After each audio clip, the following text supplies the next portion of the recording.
like people, so that all the stuff that I'm trying to scramble with can start to be handed back off, and then I can focus on or whatever, you know. It's like, so that stuff is missing, which is unfortunate because some of that's like fun stuff. Just think about the big things. Go and talk to people. Think about strategic priorities.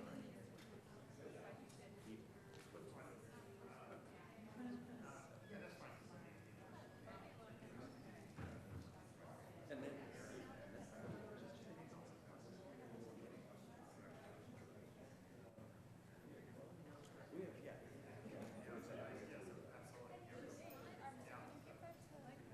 oh, those are the new ones? I'll help spread them out.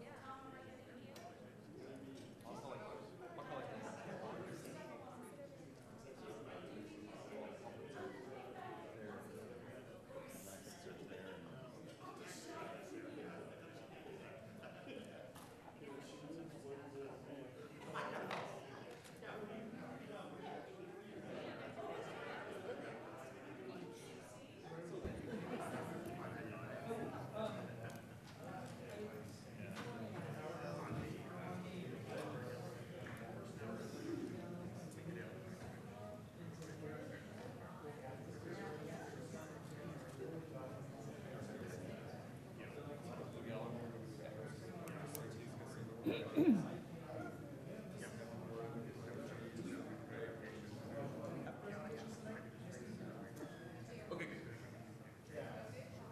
I don't know.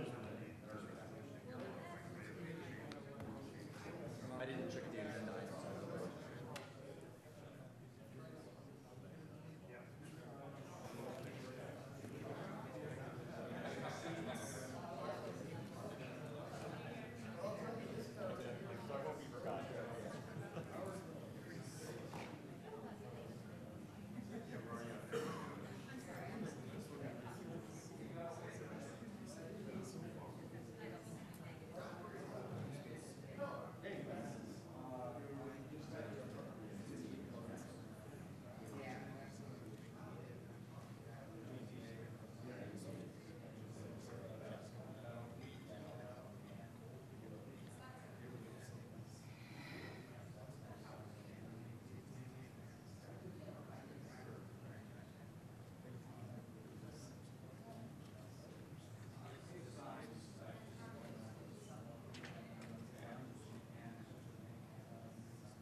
I think we have 8.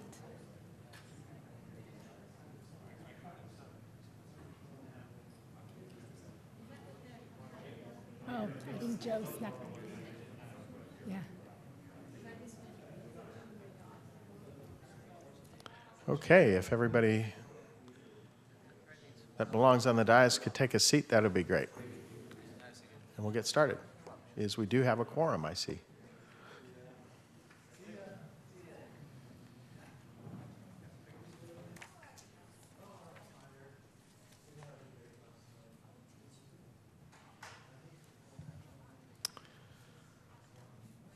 I'd like to call the meeting to order, and I guess we should stand for the Pledge of Allegiance. I pledge allegiance to the flag of the United States of America and to the republic for which it stands, one nation, under God, indivisible, with liberty and justice for all. The roll call, please. Chair Sinks. Here. Alternate Director Cahill. Director Craig. Here. Director Tate. Here. Vice Chair Rennie. Here. Director Miller. Here. Director Griffith. Here. Director Gibbons. Here. Thank you.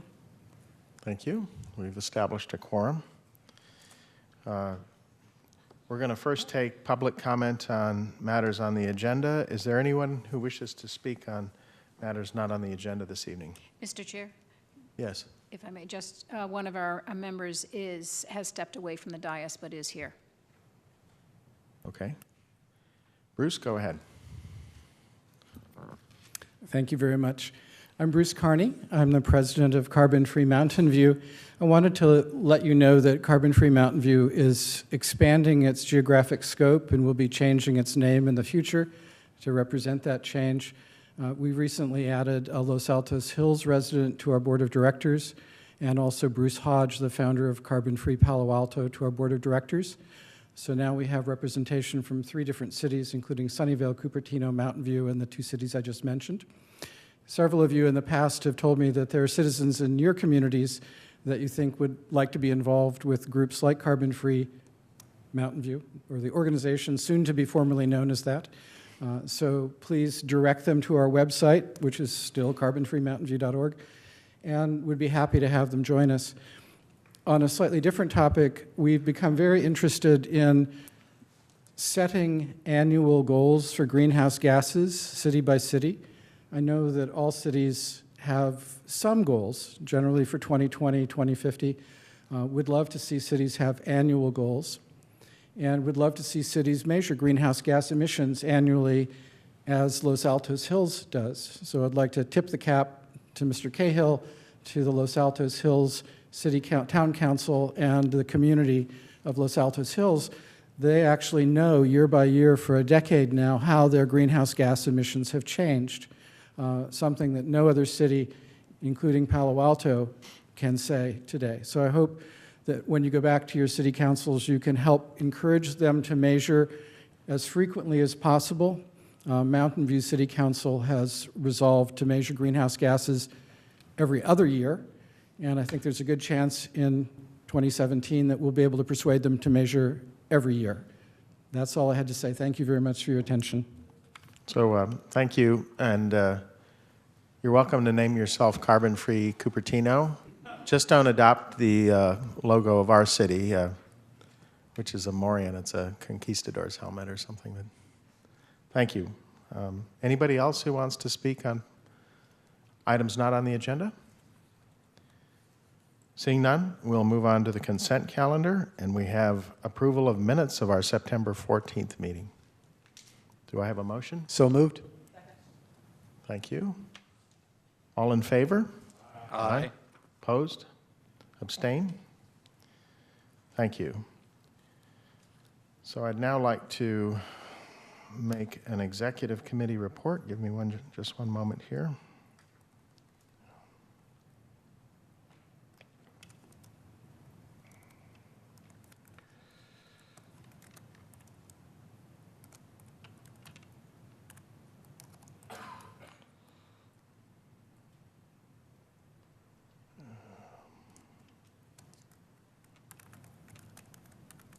One moment, please. I should have prepared better for this. I apologize.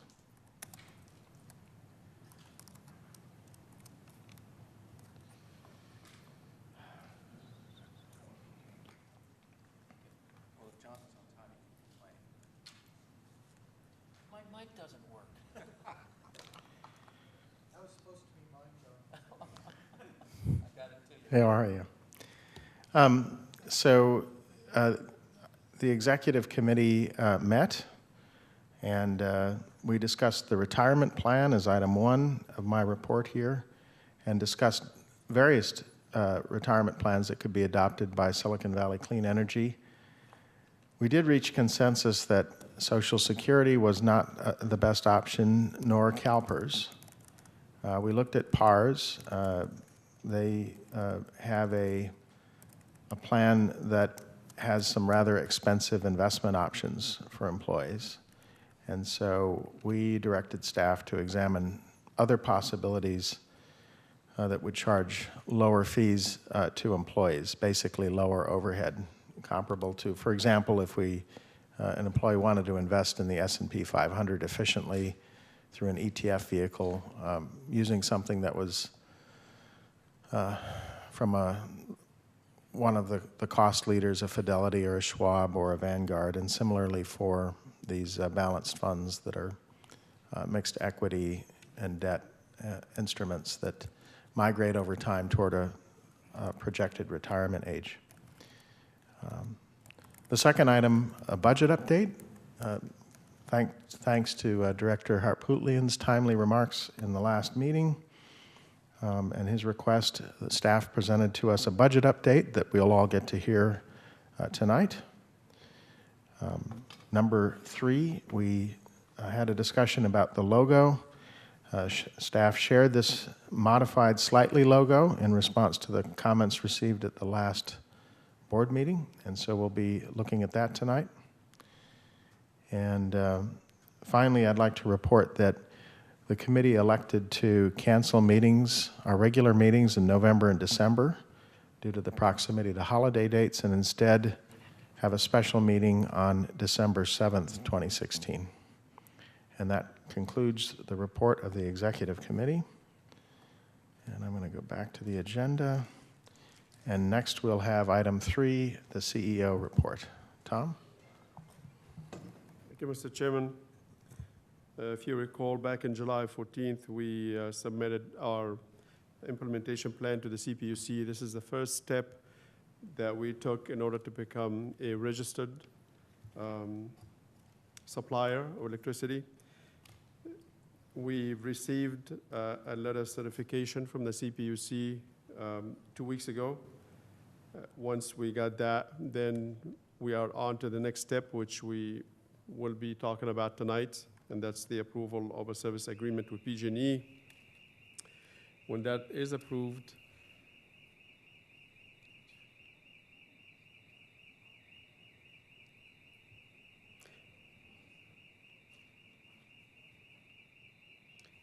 I'll just keep going until somebody tells me to get out of here.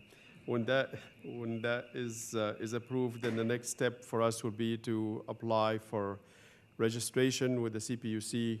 And once we are registered, then we are basically open for business. That's the time when we can actually supply customers with electricity and get paid for it. Second thing I wanted to report on is that we also received approval from the River City Bank of the term sheet for the loan for the $20 million line of credit that we saw with River City Bank. That also happened a couple of weeks ago. The next step would be to put an agreement together. That would be the credit agreement. And the credit agreement then will start at least the first step for us to be able to go out and acquire electricity, and backed up by a $20 million line of credit. There are a few agreements that yet to be done. Now we have 3 cities and the county, all of them collectively approved to back us up with a $2 million guarantee, and that $2 million will have to be backed by 8 different agreements for each one of the entities. They will have one agreement with the bank, basically to say this is the amount of money that we are guaranteeing SVCE with, and the second agreement will be an agreement with us and in that agreement we will commit to the cities, we will commit to the 4 entities that we will retire that guarantee before we retire any of the other obligations that we have. So we still have a little bit of work ahead of us, but things seems to be moving in the right direction. Other thing I wanted to report on is that I've signed an office lease, and the tenant improvements are taking place as we speak. We did make a couple of revisions in it to make sure that the landlord will be buying electricity from us, and also we get an assurance that we have 2 different stations where we have electric charging stations in the parking lot. And we got a commitment from them that if we want to have a third one too, we can, if we want to.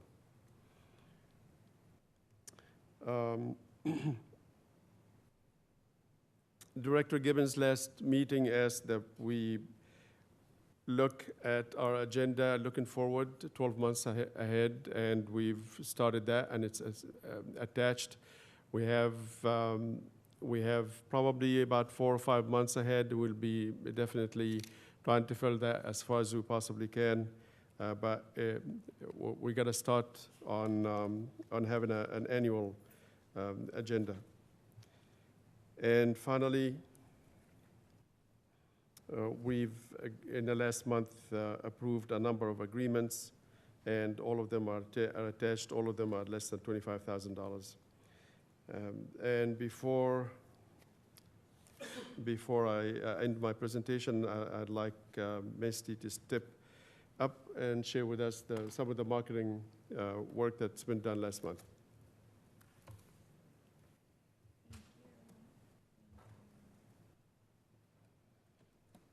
Thank you. Thank you, Tom. Hello, chairs, thanks, and members of the board. Brief update for you this month. A lot of our actual outreach events and presentations were completed last month. We had lots of presentations, lots of events, and almost every weekend we were out at a different community. So it's a similar list to what you saw last month. We do have a presentation coming up for the League of Women Voters of the Southwest Santa Clara Valley that's now scheduled for November 14th. And we're putting together kind of a PowerPoint presentation and setting up speakers for that event. We'll have Director Gibbons and Director Rennie speaking there, as well as myself. And then we also did have a presentation to the business community at Moffett Park Business Group. Doesn't mean we haven't been busy this month. We've been working on an updated logo. So as you can see, our logo is now finalized. Last time I was here, we did bring a logo to the board, and some concerns were expressed that maybe our logo looked too much like a flame, a natural gas flame. So we had our consultant team, MIG, they had a little focus group, a small focus group, to kind of gauge the general impression of our logo. It was kind of determined that there were some people that thought that it looked like a natural gas flame, about 13%, or 3 out of 23 people. So MIG created a new modified logo. We have the vein in the middle has gone up to the top, and the stem remains the same. Since this was a minor update to the logo, it didn't really impact our time frame for updating the website. You might have noticed this week, if you were checking our website, the new logo and the new colors went live, so it looks pretty snazzy, at least. No other major updates have been made to the website, but we'll be working on those shortly. And also, we will have a new flyer that we can send out to all of you in case you have the old flyer, and then our next step is to update our PowerPoint. And we're also working on all of the frequently asked questions and all of the links to documents on our website that need to be updated with the new logo. So most of those changes should have already gone into effect, but if you do notice something, let us know. And then last item here is our large commercial customers. You might remember that we stated that we sent a letter to about 630 of our large customers, just kind of gauging some interest in opting up. And about 20 businesses opted to enroll early, and then 3 have opted to possibly opt up to Green Prime. And we have a presentation kind of explaining some of our large business customers for item number 9. We'll go into more detail on that. Thank you. Does that conclude CEO report? Yes. Any questions? Any questions? Yeah.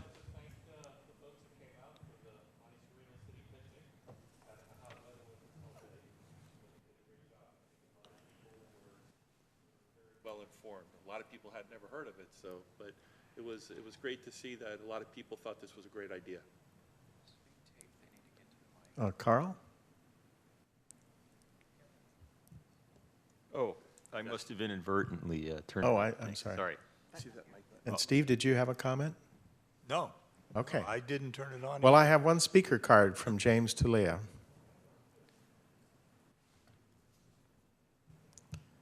Hi, good evening. James Tulea, a Sunnyvale resident and member of Sunnyvale Cool Cities team and Carbon Free Mountain Views board. Just 2 quick notes on the office space lease.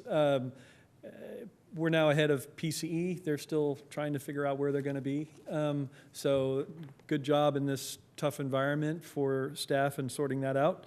And on the commercial industrial early adopters or early enrollees, way back in May and June, Michael Clausen of Menlo Spark and myself had suggested, recommended early enrollment program, and we're happy to see how well the staff and particularly Don Bray has made this work out. Thank you. Thank you very much. Any more comments on CEO report, item 3? Okay. Seeing none, or is this for 3?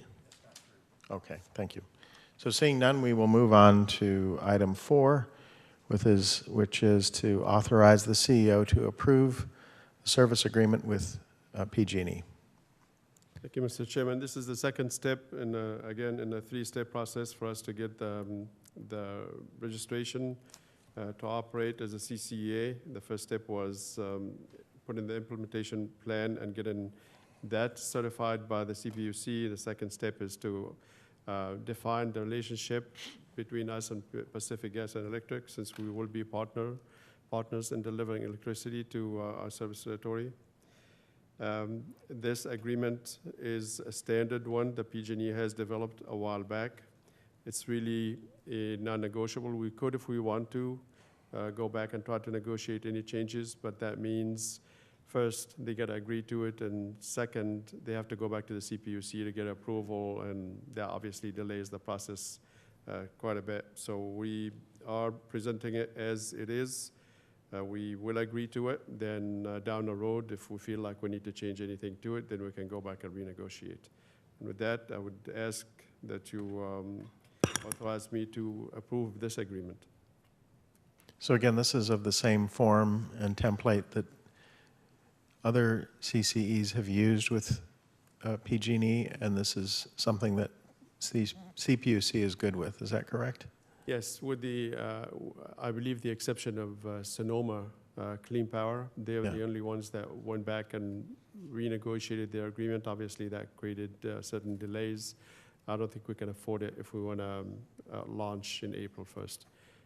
Besides, I'm not really clear what do I need to change here. That will take a little time to kind of go back and try to figure out how to change it to give us any more advantage. Okay. I don't think it's necessary at this point. We only have 5 months to align our data management people with PG&E in order for them to be able to put together the changes that need to happen. And 5 months is a very short time frame, but I know both of them will do their best job to get us launching on time. Is there anybody here, Greg, perhaps, or anybody who knows if there's anything materially different from the Sonoma agreement to this one? I don't. Okay. I see Peninsula actually did try to change it, and they were told, sure, we'll talk about it, but be advised that it may take at least about 90 days for us to get CPC approval of it, and so Peninsula backed out. Right, okay. I see questions over here. Liz? Yeah, yes, thank you, Mr. Chair. So we have a handout at our desks that's related to PG&E. Does this have anything to do with this agreement? I didn't hand anything out. I believe, sounds like Jim handed something out. Okay, so I think this is related to an item on a public comment that we'll have once we've asked a first round of questions here. So perhaps you'd like to hold that. I would like to hold it and then come back to it. Thank you. Okay. Howard? Oh, mine was really follow-up to something you said, Rod. So Greg, you've looked at this. There's nothing that sticks out as a big red flag? Nothing within the form of agreement that you have before you. Now, this is all based on actually tariff number 23, which is PUC approved. I did not evaluate that tariff. That's an established CUPC tariff that other CCAs have used. But the actual form of agreement itself is pretty innocuous. Yeah, perfect. Thank you. Great. Seeing no other questions here. Oh, I'm sorry. John, go ahead. yeah. What's the length? I was reading so much legalese about in case no one did anything, but what's the length of the contract of this agreement? This is an evergreen. Oh, it just keeps going? Yes. Okay, so that's when you ever. Yes. Okay, and then on item 22, or bullet point 22, I think it is, that they talk about a tariff.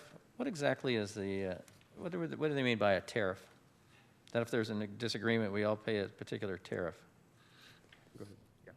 What the tariff is are all the terms of service of what PG&E is going to provide, and sort of CPC parlance of these are the rules and regulations that are applicable to various services that are provided. So there is a specific tariff that deals with this type of service provided by PG&E to CCAs. It is a CCA-based tariff, which has to be approved by the CPUC.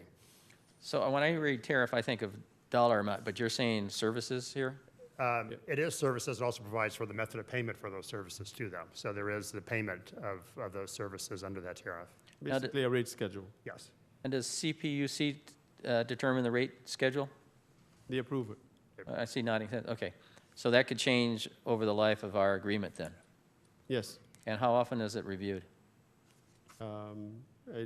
Sometimes annually, sometimes as often as PG&E feels that it's necessary for them to change it. We also, anytime that they go and approve or try to change a tariff, we have an opportunity to intervene and get our word in, so to speak.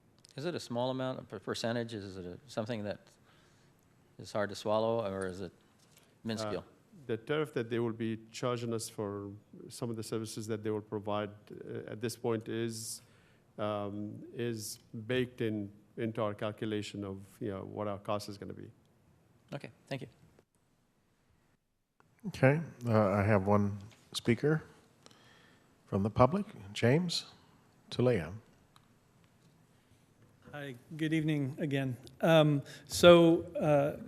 In addition to being a Sunnyvale resident and with Carbon-Free Mountain View and Sunnyvale Cool, I was at PG&E for 7.5 years in the Energy Efficiency Department. So I have a little background on understanding the regulatory affairs, and that was actually part of my job. So the handout that I gave in conjunction with these comments, this is the tariff that's referred to in that agreement. This is otherwise, as Tom said, is the rate schedule. And this is part of what is litigated in proceedings through the CPUC. And it is updated periodically. The biggest parts of this are, if you flip to sheet 4, which is the sheet number is in the upper right-hand corner of each box. So the primary ongoing costs are the meter data management agent services, or MDMA services, and then sheet 6 are the bill-ready billing services is the other. It's a per meter or per account per month charge. It adds up to a fair amount of money. If you look at the last pages, you'll see the annual budgets of Sonoma Clean Power and Marin Clean Power. Marin's been paying about $900,000 a year, and Sonoma Clean Power a little over $1 million per year. So it's going to be about that much for Silicon Valley Clean Energy. The good news is that in the general rate case, which happens every 3 years, PG&E has proposed to reduce those two key fees significantly. The current fee is actually 50 times larger than the proposed new fee on the item in sheet 4, meter data management services.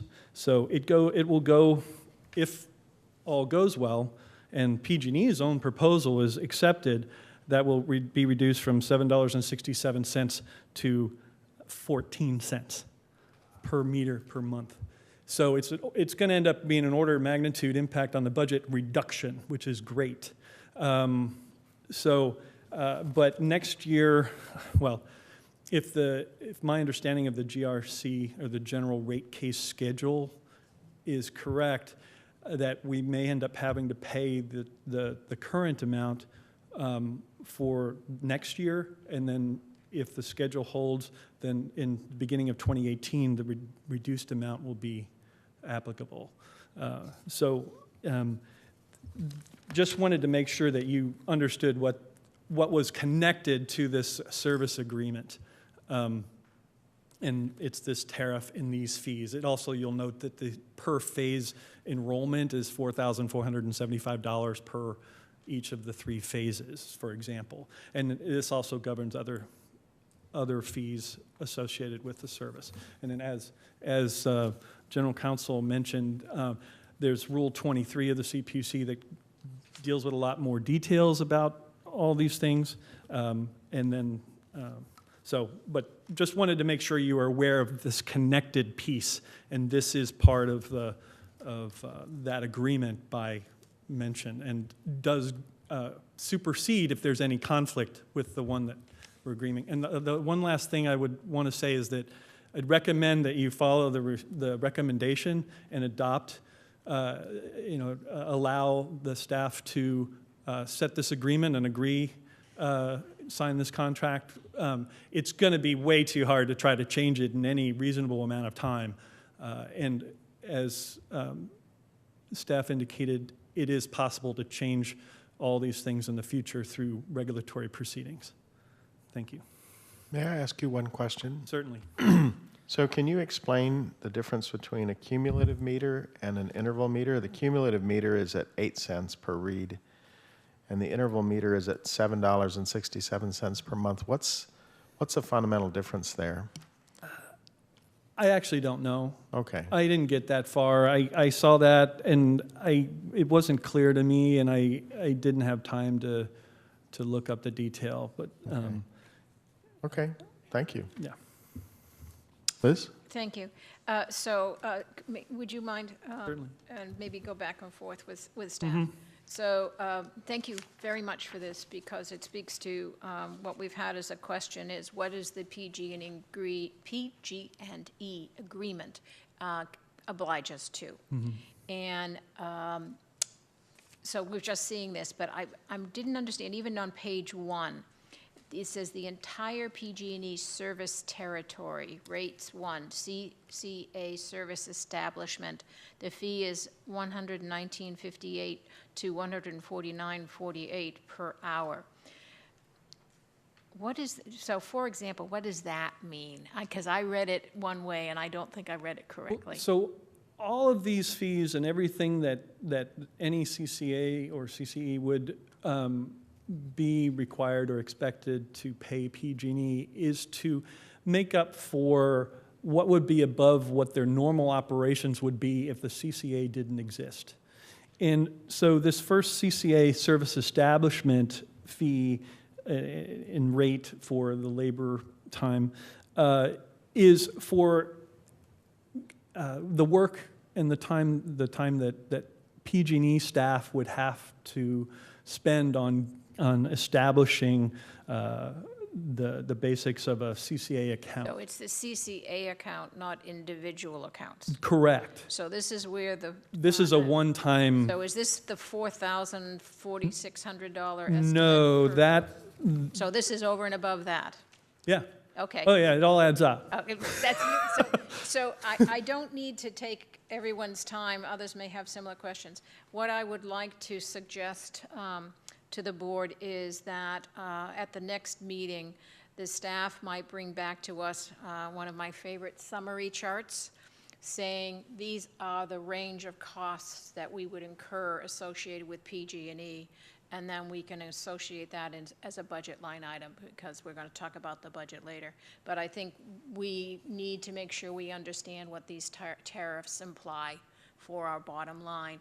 And my concern is we want to make sure that when we're giving our customers a cost savings, we're talking about a net cost savings, not a cost savings that gets eaten away by incremental charges.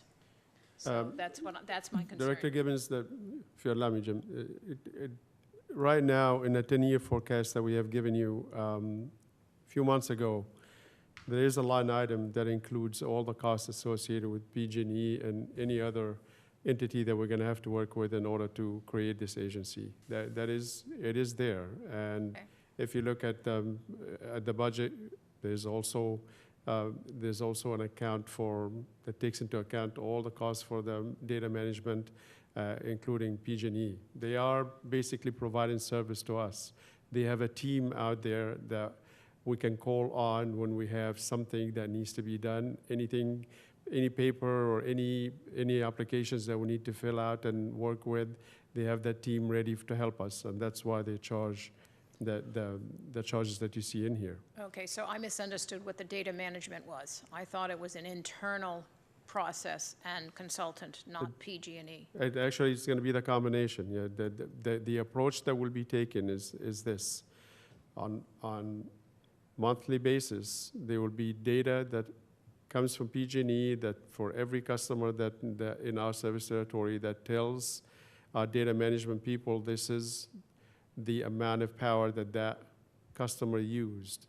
Then our data management people, the consultant that we're going to hire, will take that, multiply it by the rates that we have established for the generation side, and return that information back to PG&E. Now, we're talking about massive quantity of data here because we got 250,000 customers. Right. This is PG&E will take that generation cost and charges and plug it into their bill, right. charge the customer, and when the customer pays the money on daily basis, PG&E will be depositing an amount of money equal to the generation cost that shows up into their coffers, so to speak. Okay, so that helps, thank you very much. But there are individual costs here, and it says, the 79 cents per account for aggregate service request, 49 cents for this, and then there's the 764, and then it says reposting monthly meter data, $20.84. There's a lot of little charges here. Let's see, this one on page 6 says consolidating PG&E billing per account per billing cycle of the 44 cents. So what I'm trying to make sure is that is PG&E going to add, so we give them back the cost that they should be billing our customers. They go then have additional line items for our customers that are 4 cents here, 3 cents here. Okay, so No, so these are many of these are ad hoc and will only happen a few times, and it will be part of what's the staff has already included in the budget for the data management combination of the consultant and PG&E fees. Okay. So the customer only will never see it. customer-specific item in this whole rate tariff is if someone opts out and wants to come back, they get charged $4 or something like that. Okay. So this is all part of the expenses that's in the expense budget. It's not going to be tacked on per month to any customer bill. And many of these are may never need to be used. They're ad hoc in case something needs to be used. There's a very long history of these fees and how they've evolved over time. And they've actually been in place 12 years in one form or another. And the good news is that they're about to lower the two main parts. The two main parts, okay. So thank you, most helpful. And I just would simply summarize by saying that my objective is to make sure that as things go forward, it's very clear to the board that the charges to our customers do not increase inadvertently for something that we haven't thought about at this point. Yes, thank you very much. Is there anybody else for public comment here? If not, I'll bring it back here, and if there's no further discussion, I'd look for a motion. Just a point of clarification. So in the motion, there are two items to this. One is to enter into the agreement. The other one is a bond. No, we are saying that the bond is going to be the next step. First, we have to get this agreement approved. Once it is approved, with your permission tonight, I can sign it. Then the next step will be to either get a bond or a check, basically, and send it to the CPUC for $100,000, along with the approved agreement with PG&E and a certification for the implementation plan, the combination with an application to get the registration, and a check for $100,000. We push that all to the CPUC, then they will turn around and give us the registration. Just on the timeline, my question is really, do you need both of those approvals from us tonight? And are we doing both? It seems like we should be approving you to do the $100,000 bond with the CPUC as well. That's fine. Or is it coming back to us? That would be very helpful. If you want to do that tonight, that would be great. That's good. So, Do we consider it agendized for action this evening? It is, because it's ancillary to the agreement itself. It is identified in the staff report. So that'd be Thank fine. you. So to be clear, then, the motion is to authorize the CEO to execute a service agreement with PG&E and PG&E, including making the required deposit. To the CPUC, yes. And the seconder agrees? Yes. Thank you. Good, thank you guys for that clarification. I Very think good. it's important to just make sure we keep everything running on track. Yeah, indeed, because we're coming to the end of the year and crazy things happen at that time. You never know. Jeannie, anything else? No? Okay, thank you. If there's no further discussion, let's vote. All in favor? Aye. Opposed? Abstain. And that passes unanimously. Thank you. Very good. We're moving right along to item number 5. Thank you, Mr. Chairman. Melody is going to be introduced on this item. Good evening and thank you. So tonight we're bringing forward a recommendation and a report regarding the data management and customer call center services. And so this links closely to the previous item related to the PG&E side of the house. This is about our SVCE side of that same transaction and that relationship. These are pretty key functions for managing the program. This includes managing our customer information data, evaluating the rates, calculating the rates and the total bill, and giving that information back to PG&E for the purpose of billing, and then reviewing the revenue collected in response to those bills, and making sure all of that math works well. It also includes the call center, which will be receiving customer inquiries, inbound inquiries, fielding those calls, and then also managing the opt-ups or opt-outs as customers select various program options, and making sure that the rates that are attributed to that customer match their customer program options. Staff did an RFP, a request for proposal process, in order to do a competitive solicitation for services. We received proposals from 2 firms. And just to give you a sense of scale of what part of the budget this ends up comprising, these services end up being about $250,000 a month in fees to the program. Those don't show up on individual bills, but it becomes part of the administrative cost that we calculate into the rates that the board then approves. So it's about $3 million a year that we're talking about for this particular service of data management and call center services. The 2 firms were also interviewed, so we reviewed their proposals and interviewed both of them. We are recommending selection of Noble, America's Energy Solutions. They are the same firm that is providing these services for all of the operating CCAs currently in California.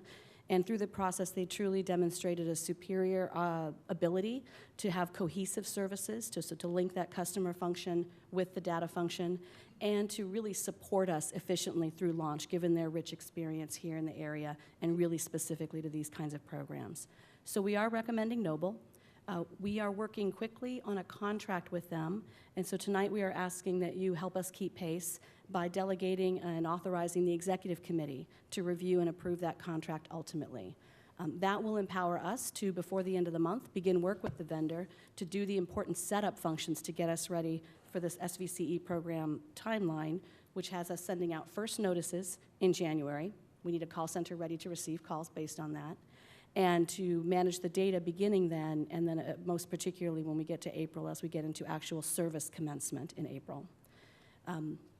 So we're working on the contract. We are benefiting richly from the fact that they have already got agreements with other CCA programs, and we are looking most closely at the most recent one they've negotiated with Peninsula Clean Energy, and then building from there. That concludes my staff report tonight. We're here to take questions. Thank you. I see a question from John and then Howard.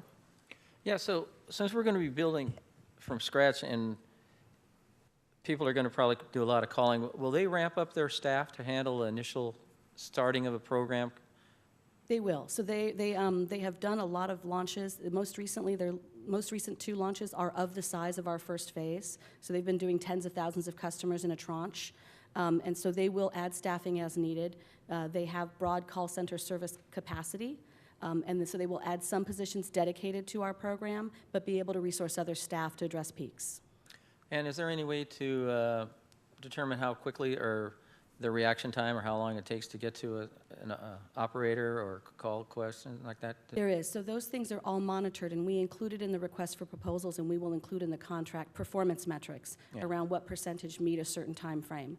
Some of those timeframes are different during the enrollment period when they anticipate peaks and maybe a little bit longer wait times, and different than when we get to steady state and they anticipate even shorter wait times. Is it 24/7? It is 24/7. Okay, thank you. Howard? Yeah, John, you started right where I was thinking. So there's a lot of performance metrics. There's the wait time, but this really becomes the face of Silicon Valley Clean Energy for a lot of customers. There is scripting stuff that has to be done. There has to be messaging stuff. And how do we measure, how do you say, customer satisfaction? Will there be a stay on the line for a survey? Will there be something on our website for people to file complaints? And more importantly, what will end up in the agreement that sort of impresses upon them the level of quality and customer service that we're expecting and customer satisfaction that we're expecting? So I believe there is some customer surveying, and we can be more specific about that in the agreement and when we come to the executive committee for discussion. We'll have a couple of indicators of how things are going, and some of that will relate to customers who have maybe called, and then how many of them end up opting out of the program instead of staying in. Scripting is something we will do collaboratively, and so we have a large responsibility for being responsive and collaborative with them to develop scripts that are going to be successful.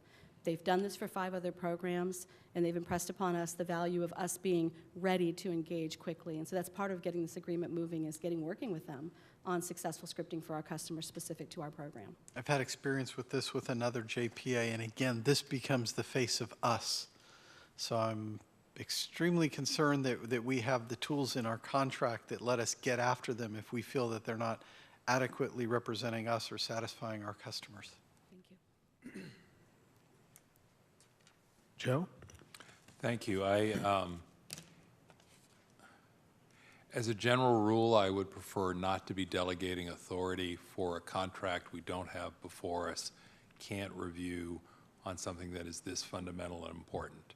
That being said, I understand the desire to make sure we continue to move along expeditiously. We're on the timeline that the board agreed to, so fair enough.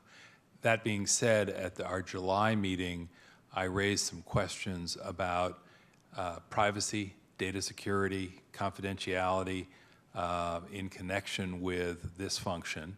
I believe the staff reassured our board at that time that the contract could and would reflect the privacy and data security principles that are contained in our own implementation plan, and that those would be negotiated.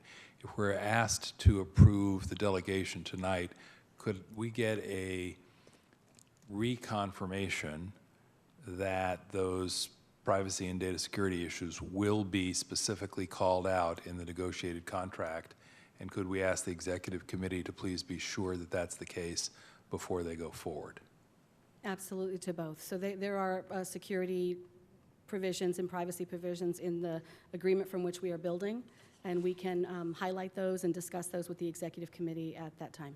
Thank you. I appreciate it. And with that understanding, I'm prepared to support the proposal when there's a motion on the floor, if there isn't already. The one other thing I would point out, referencing the earlier comment, is this is something, in my view, that we have to do not only because it's our obligation to our customers, I mean, it's the right thing to do, but also to the extent that we are a newly emerging entity, player in this field, we have a brand to establish. We have not yet established it.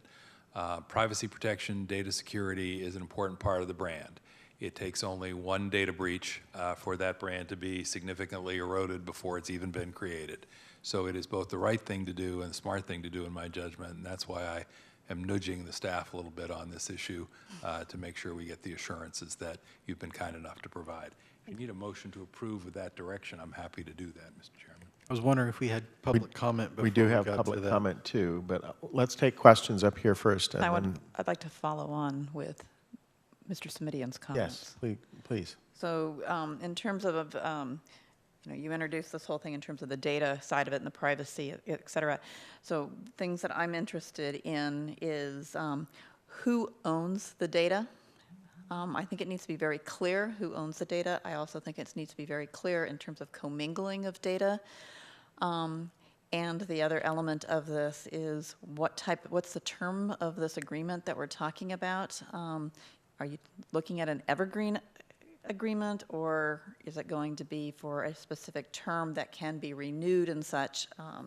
So those are all questions. My own personal bias is I think we need to own. I think the agreement needs to be very clear that it is our data. It's not their data.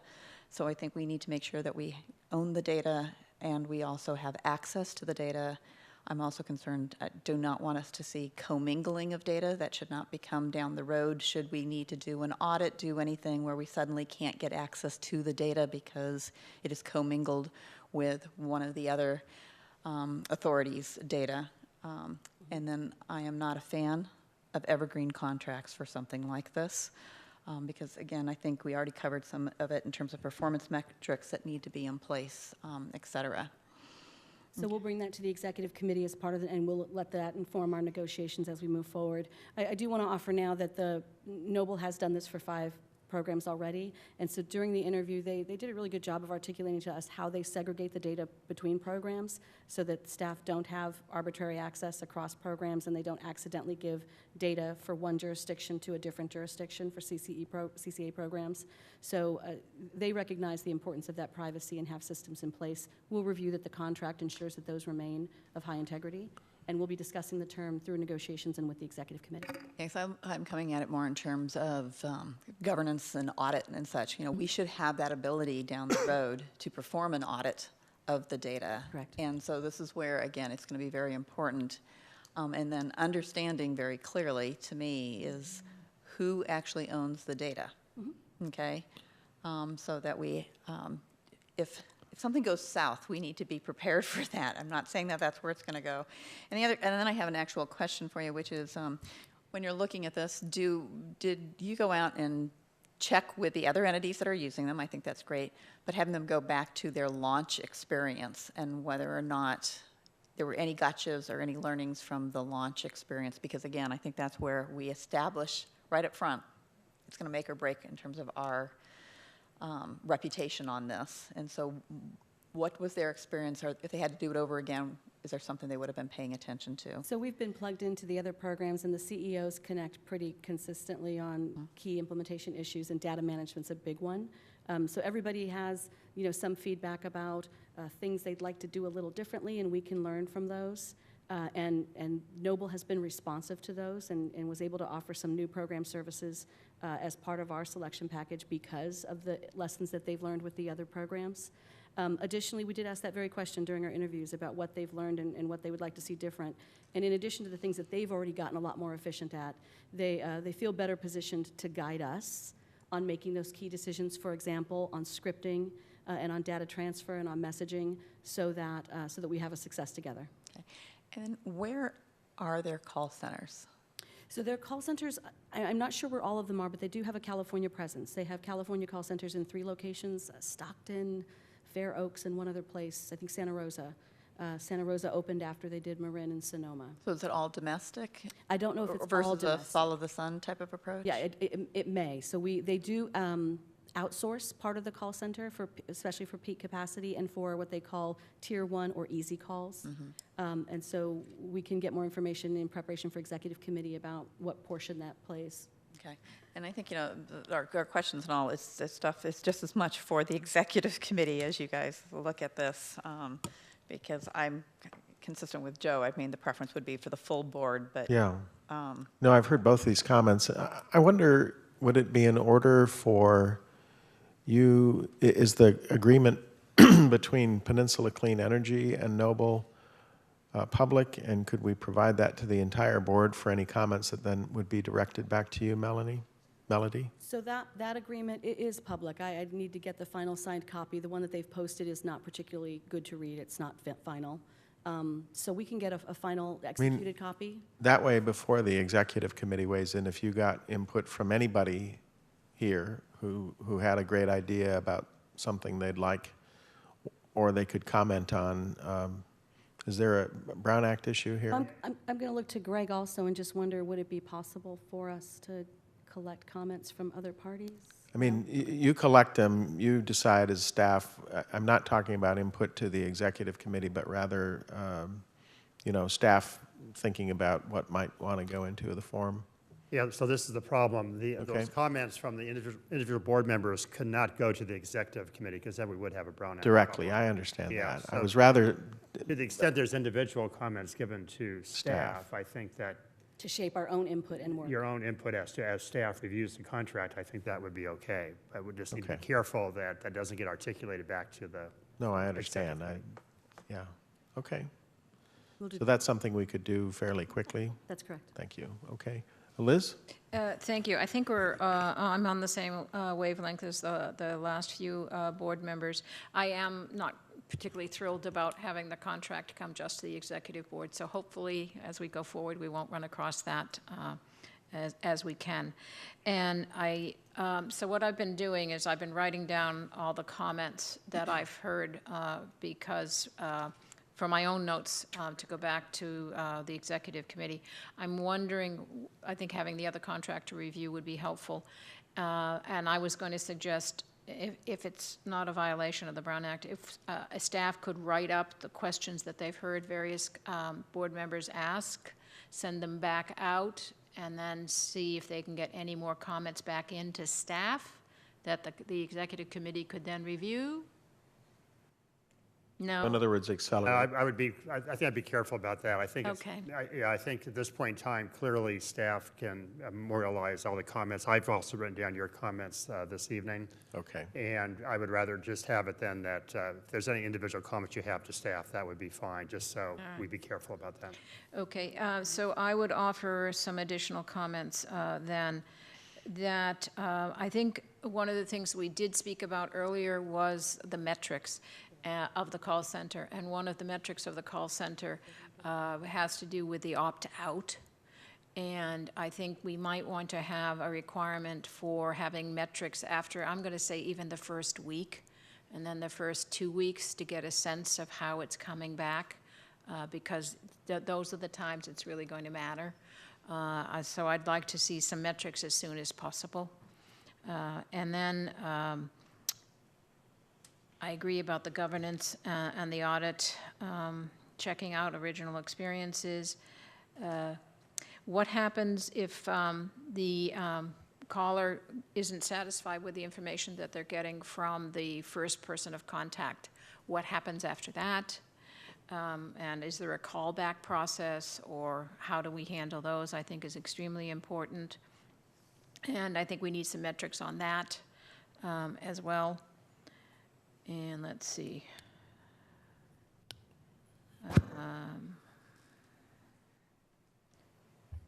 All right, so I think most of my questions have been covered basically by others. So I'll look forward to having a good discussion at the executive committee. Okay, and Howard? Oh, mine was a follow-on to Jenny's question, right? Call centers, but what languages are we supporting through this? And is that standard for them, or is something specified in the contract? It is going to be specified in the contract for a minimum number of languages. The RFP specified Spanish, Vietnamese, Mandarin, and maybe Cantonese as the minimum, but they have a diverse call center translation service that they use for a broader array of languages. Okay, excellent. Thank you. Thank you. Daniel? Yes, thank you. Hopefully English is in there too, Melody. Translation services. Okay, thank you. So my question, I had the opportunity to review their website, Noble America's Energy Solutions, and I didn't see that customer service was part of their core product or service offerings. So can you give me a higher level overview of who this company is and what exactly they do? Because there's no information available. Okay, so they're actually part of a much larger group that is a commodities group, an investment commodities group. They deal in energy as well as iron and other metals, et cetera. So they're a large group, and this is one of their business centers. It is one of their more successful business centers. And like I said, they've done this function for all of the operating CCAs, so it is something that they've done for 6-7 years already, just for CCAs. This particular group, even before it became part of the larger Noble group, has been in operation, particularly in the data management and interface with PG&E side, for closer to 17 years. They cut their teeth on supporting direct access contracts and customers for many years before the CCA business emerged, and they entered that foray. Is there any potential conflicts with them managing our customer service center, having knowledge of our contracts, and conflict with any other parts of their business?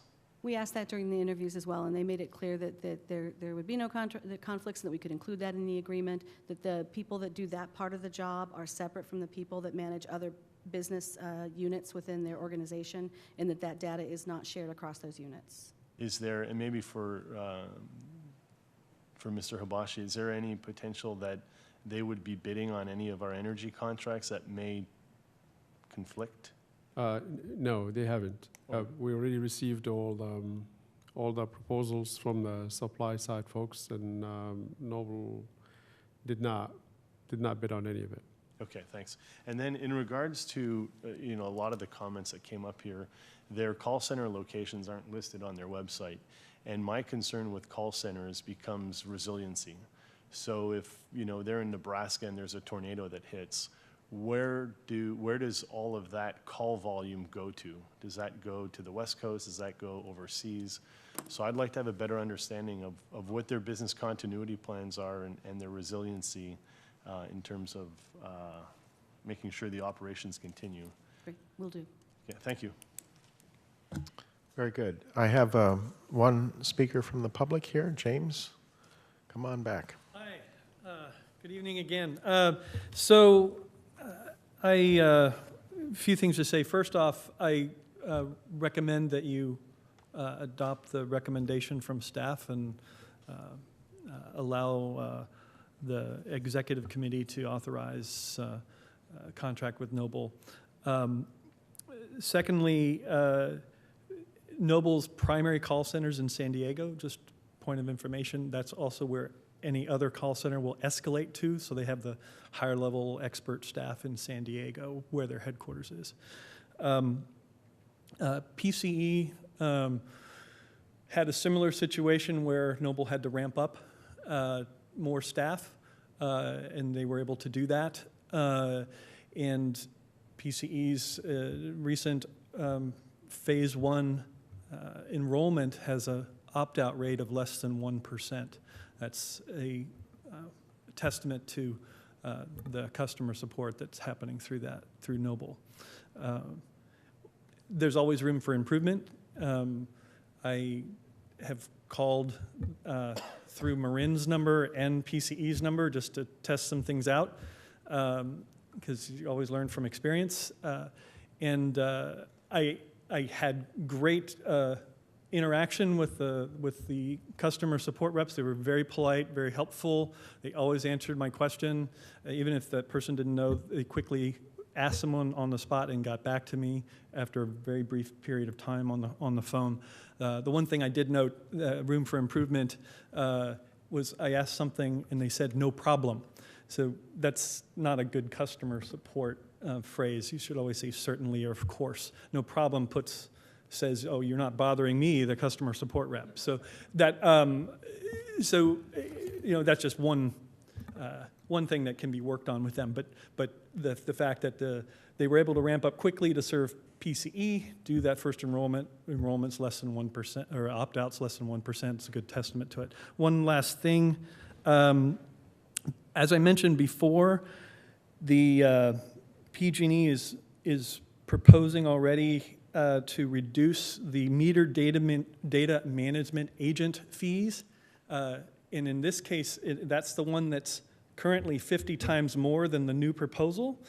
So to the extent, and I don't know the details of their bid and what exact services, but what PG&E said was the reasons for their ability to reduce it were that there's an increasing number of CCA customers, it's getting easier, they're improving their processes, and also the second major reason that PG&E cited in their filing on this reduction proposal was because of the smart meter data and that the data is all very automated now. So to the extent, and I don't know if there's any part of that applies to the services of Noble, but if there's anything there that can be looked at before to finalize the contract, maybe there's an opportunity to negotiate them down. But asking that question related to PG&E's proposal, I think is warranted because of the significance of that reduction. Thank you. Thank you. Okay, I'll bring it back up here. Carl. Just one question, or maybe something you can look into that. So I Googled the Noble America's Energy Solutions, and a couple of days ago it says they were bought by Calpine. So I think that would be good in terms of conflicts, and just see with that new relationship, are there any implications to this company being owned by Calpine, and what's the ramifications of them being bought by Calpine? I'd like to know that. We are working with them to understand those interconnectivities and the timing for that transition if it's successful, and we will bring that to the executive committee among our report. I should add that a couple of other data management outfits are owned by large energy companies. Constellation, for example, got another data management center that works all around the United States. Probably don't have as much presence in California, but they're all over the East Coast. Very good. I had just one question, and so do we know how the company scales? And I mean, we have a more dramatic ramp than any other CCE launch so far. Have we tested whether they can scale at the ramp that we're looking at? So ours is not as dramatic as their most recent launch for Peninsula Clean Energy in terms of number of accounts. And so their last that was like 70,000 accounts, 67,000 for them, and I want to say 50,000+ for their upcoming one or their current one with San Francisco. And so they are doing similar scale to our first launch. So just remind us of how many customers we're launching with in 6 months? 50,000+ in the first customer tranche. Okay, and how many overall? 244,000 max. So okay, I mean, there's the brief ramp, and then there's the sustained, very substantial ramp aggregated over 6 months. Have we tested that they have the ability to scale so quickly? So we did, and we asked questions about their ability to serve all of their customers doing such accelerated launches concurrently or overlapping closely, and they indicated that they would be able to add staff and capacity to do it.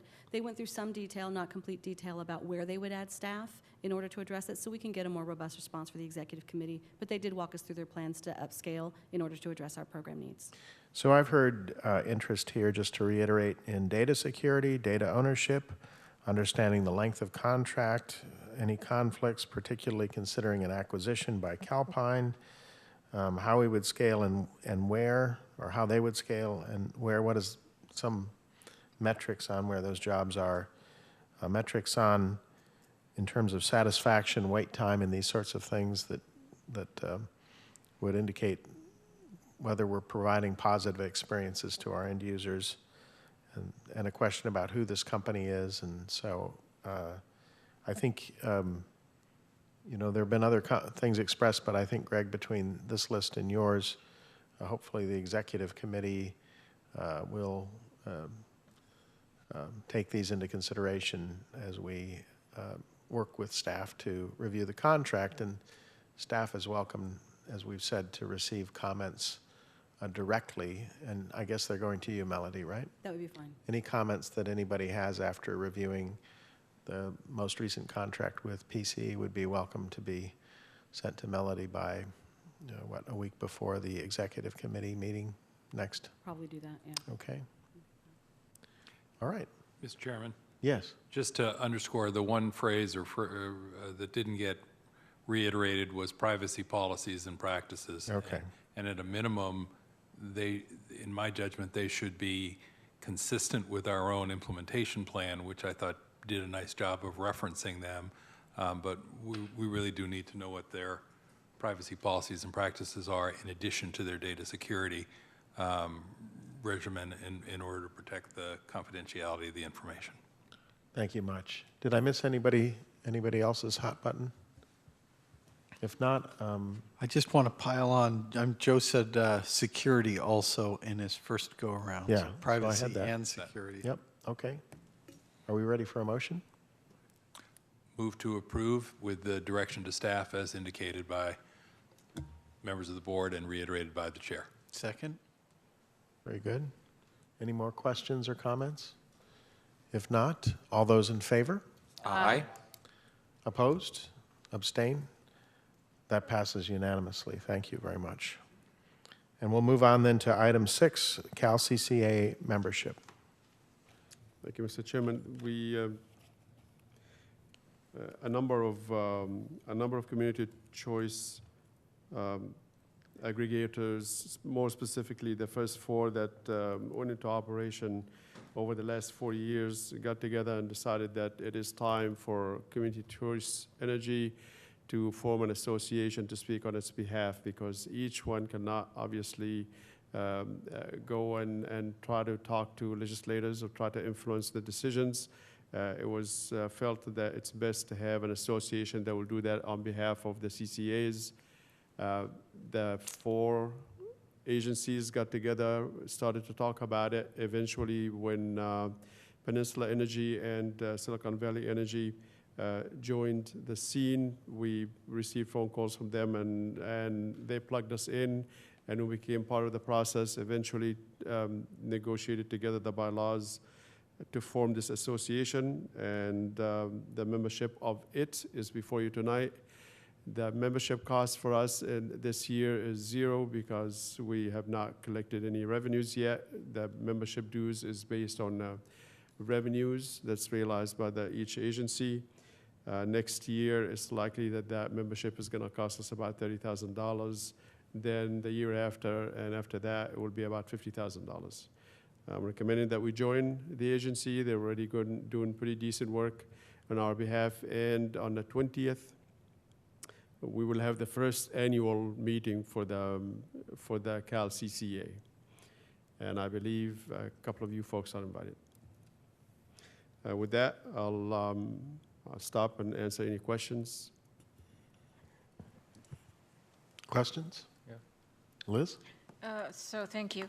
I just wanted to hope that the cost, as the membership goes up, the costs might come down, because there's like four agencies starting to get started. San Jose is now holding their public hearings on their own CCA, so hopefully that there's a way that those costs might be a little bit more controlled.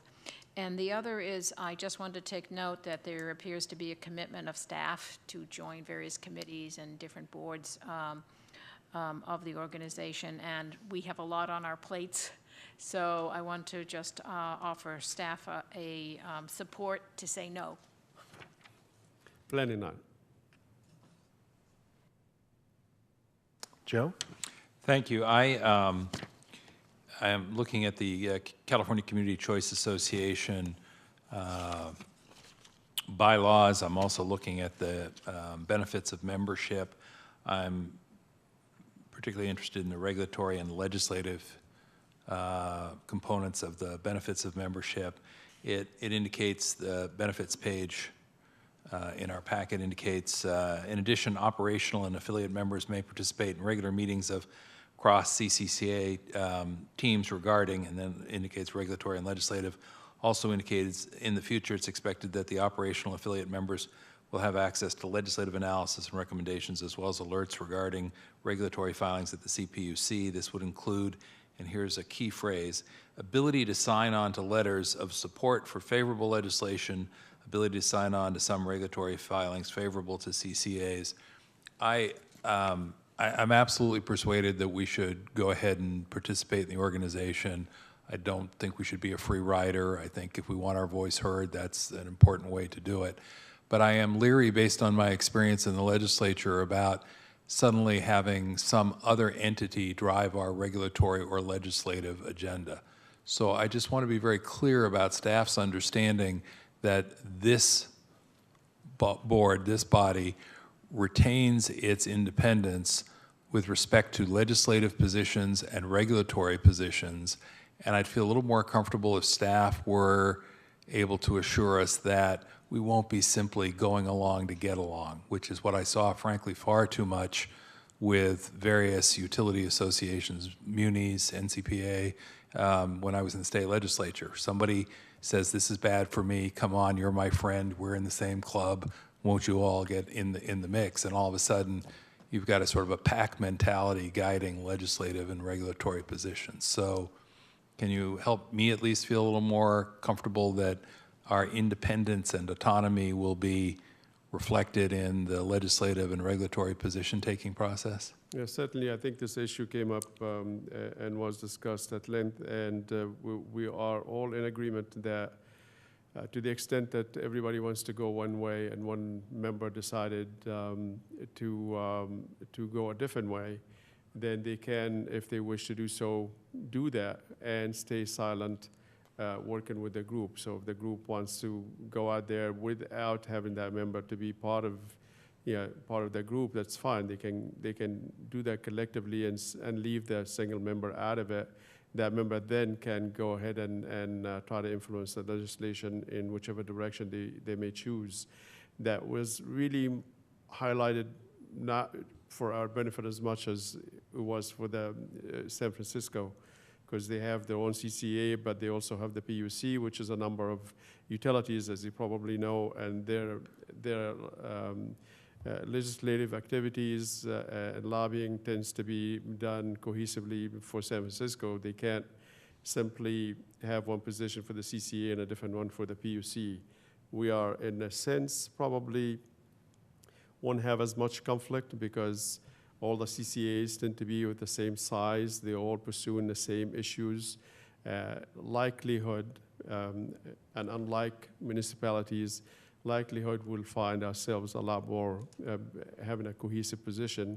And again, if we don't, then any member can stay out from trying to pursue a certain direction that the agency as a whole wants to pursue. Well, I'll just underscore it from bitter experience. The hard truth is that municipal utilities in this state had to be dragged kicking and screaming into an RPS. Every one of them assured their legislators and their constituents that they were doing a perfectly good job. And a big surprise, nobody wanted to be subjected to higher standards or to a more rigorous accounting. Sometimes, I mean, we all want the flexibility and we all want the state to let us do our own thing, but sometimes the only way we make progress is if there's meaningful action at the state level to pull us along. That's why we're in a position today to access the energy supplies that we're going to be accessing and that we're going to be proud to access. So if it seems like I'm on this, it's because I'm on this. I want to underscore it, and I'd hate to wake up one day and discover that the Silicon Valley Clean Energy Authority was on record in support or opposition to something that had never come before our board for a conversation. I guess I'll leave it at that. Thank you. Thank you. Great point. Liz? Second that great point. I do want to perhaps add one level more of clarification. We have the member going to these board meetings, but I would understand that no signature or commitment to any letter would go forward without at least the executive committee, if not the full board, concurring with signing the letter. Yeah, I think we talked about that in a prior meeting, right? We have an understanding. Well, we've given the executive director some authority to sign letters and so forth. That's different than this This is legislative matters, and I don't think we would want anything to go forward with our concurrence without the board action. I think with the position that we have established already a few meetings back is still the same, hasn't changed. There will be no letters that I would sign personally that will go to any legislator or CPUC commissioner without first having had the opportunity to either share it with the entire board or with the chair if there's no time to share it with the board. Right. Jeannie? Okay, so we're all paying basically membership dues and all. Is there a budget and all that this association is putting together? I mean, in terms of the expenditure of the money, is it how? Yes, actually, What are the guidelines around the money and the budgetary thing? What are we funding? A boondoggle, or what exactly are we doing? Because there's nothing in here regarding that, and I think it's an important point. The first item that was approved, by the way, the budget is very small at this point because there's only about 3 or 4 members that are paying dues. But the biggest item that we are funding is to hire an advocate, lobbyist, to work on our behalf, both at the CPUC and the legislative arena. And it looks like the first year, the cost for that would be about $75,000 or thereabouts. And that's the biggest item in the budget. Everything else is very small change. Mostly marketing. Great. I have one public speaker, John Scarborough. No, I have 2. It's John, followed by James Talea.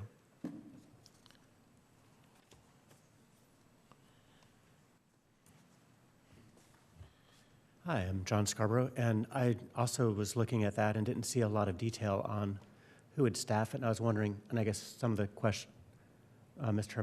Abashi answered that there will be a lobbyist, but I was wondering about the other staff, that there might be, like if this would be an expansion of MCE's group that already does this, or a separate organization. So that was my question that I had.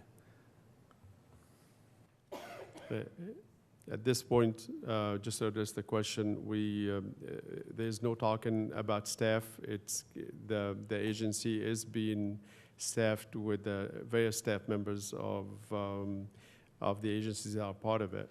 Obviously, not much coming from Peninsula or Silicon Valley Energy because we don't have a whole lot of staff. Most of the staff that works at that area right now comes from both Marin and Sonoma. And finally, that group that we just hired in order to lobby on our behalf. Okay. James, go ahead, please. James Talea. So when I was at PG&E for 7.5 years, most of the last 5 years I was doing regulatory affairs.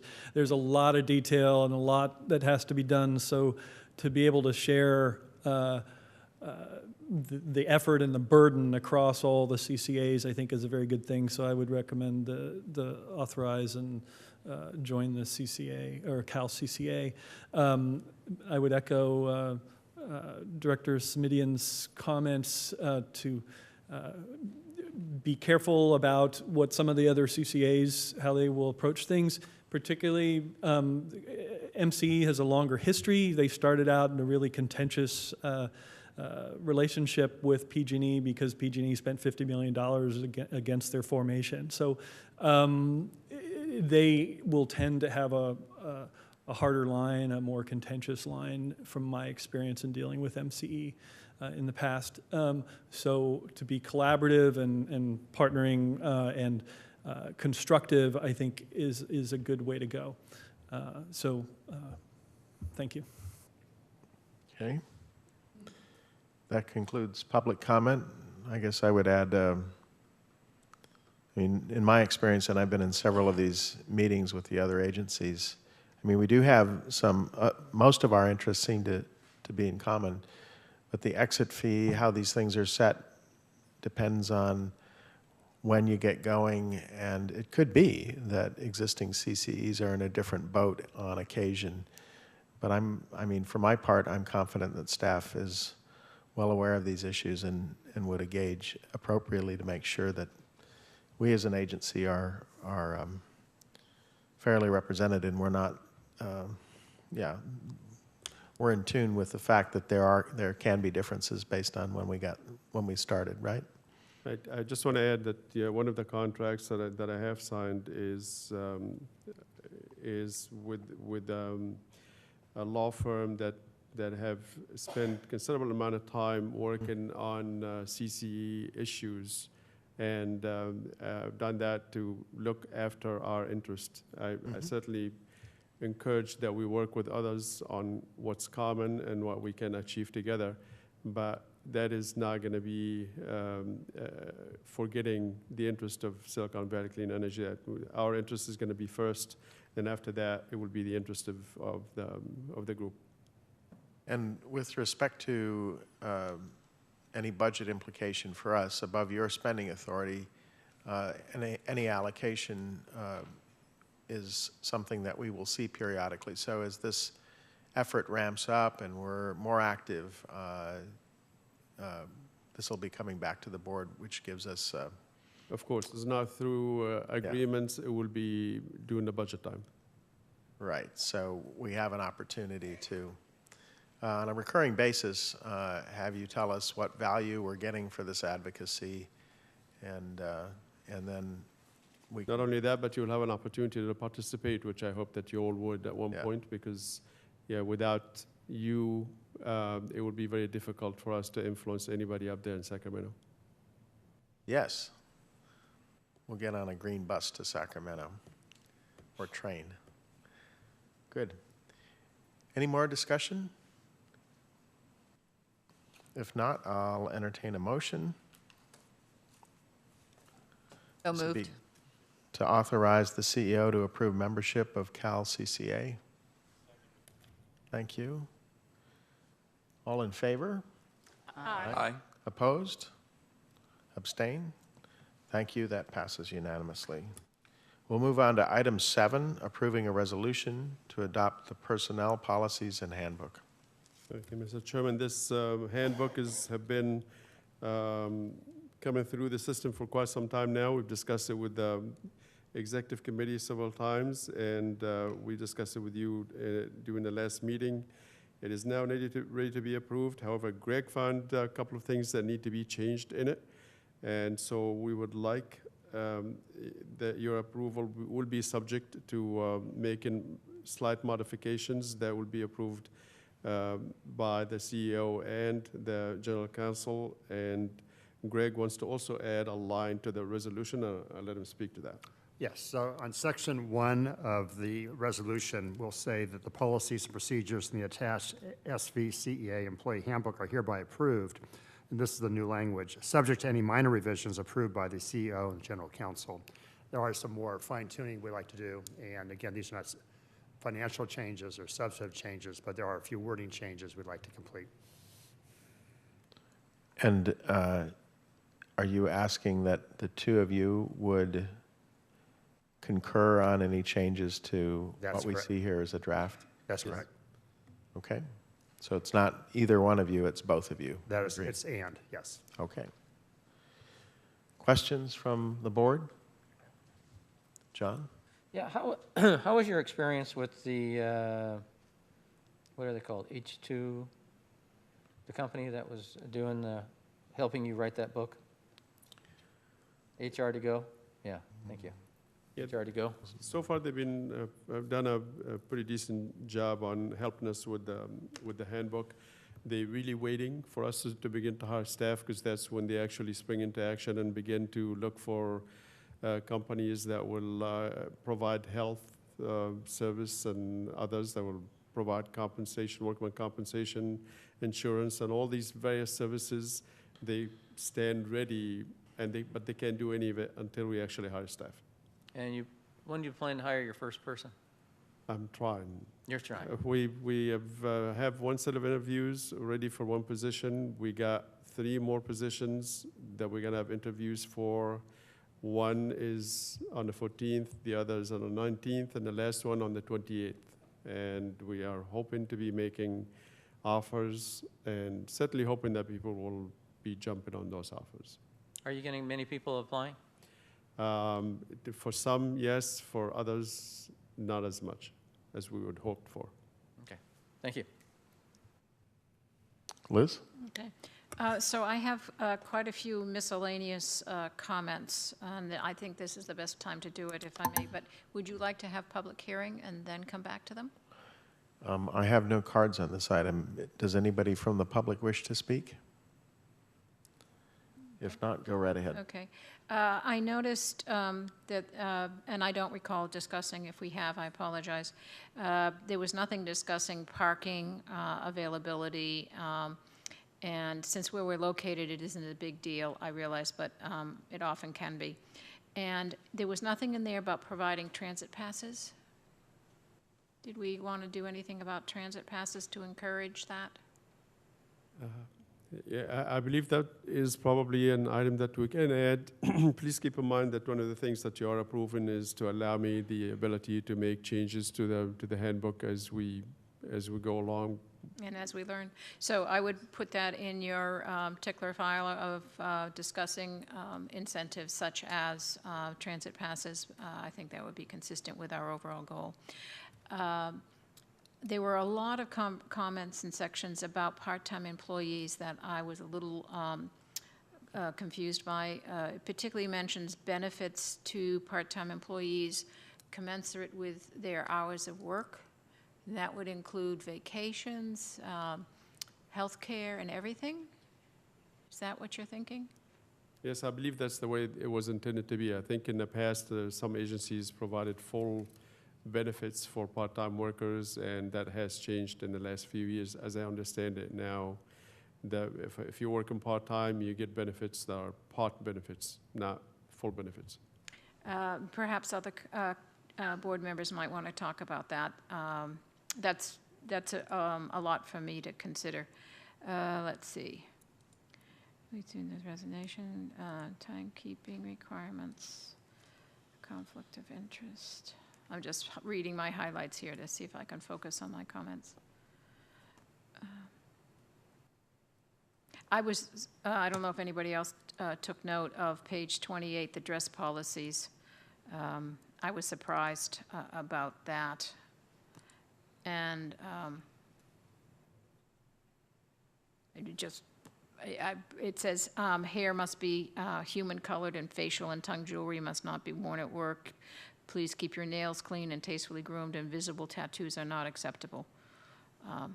I haven't run across the need for that before, so if others have a comment.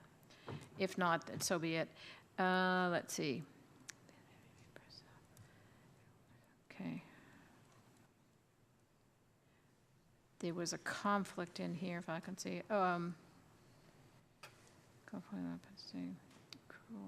There's just a minor typo on the bottom of page 39 where the heading should go to the next page.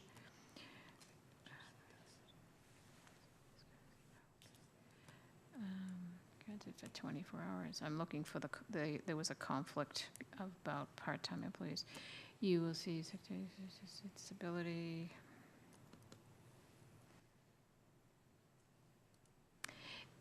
I believe there is a conflict discussing when you receive sick pay and when you don't. And I can send that to you when I can find the exact two lines where I believe they say conflicting things. Yes, that is one area we wanted to take a further look at to make it clearer. Okay, good, thank you.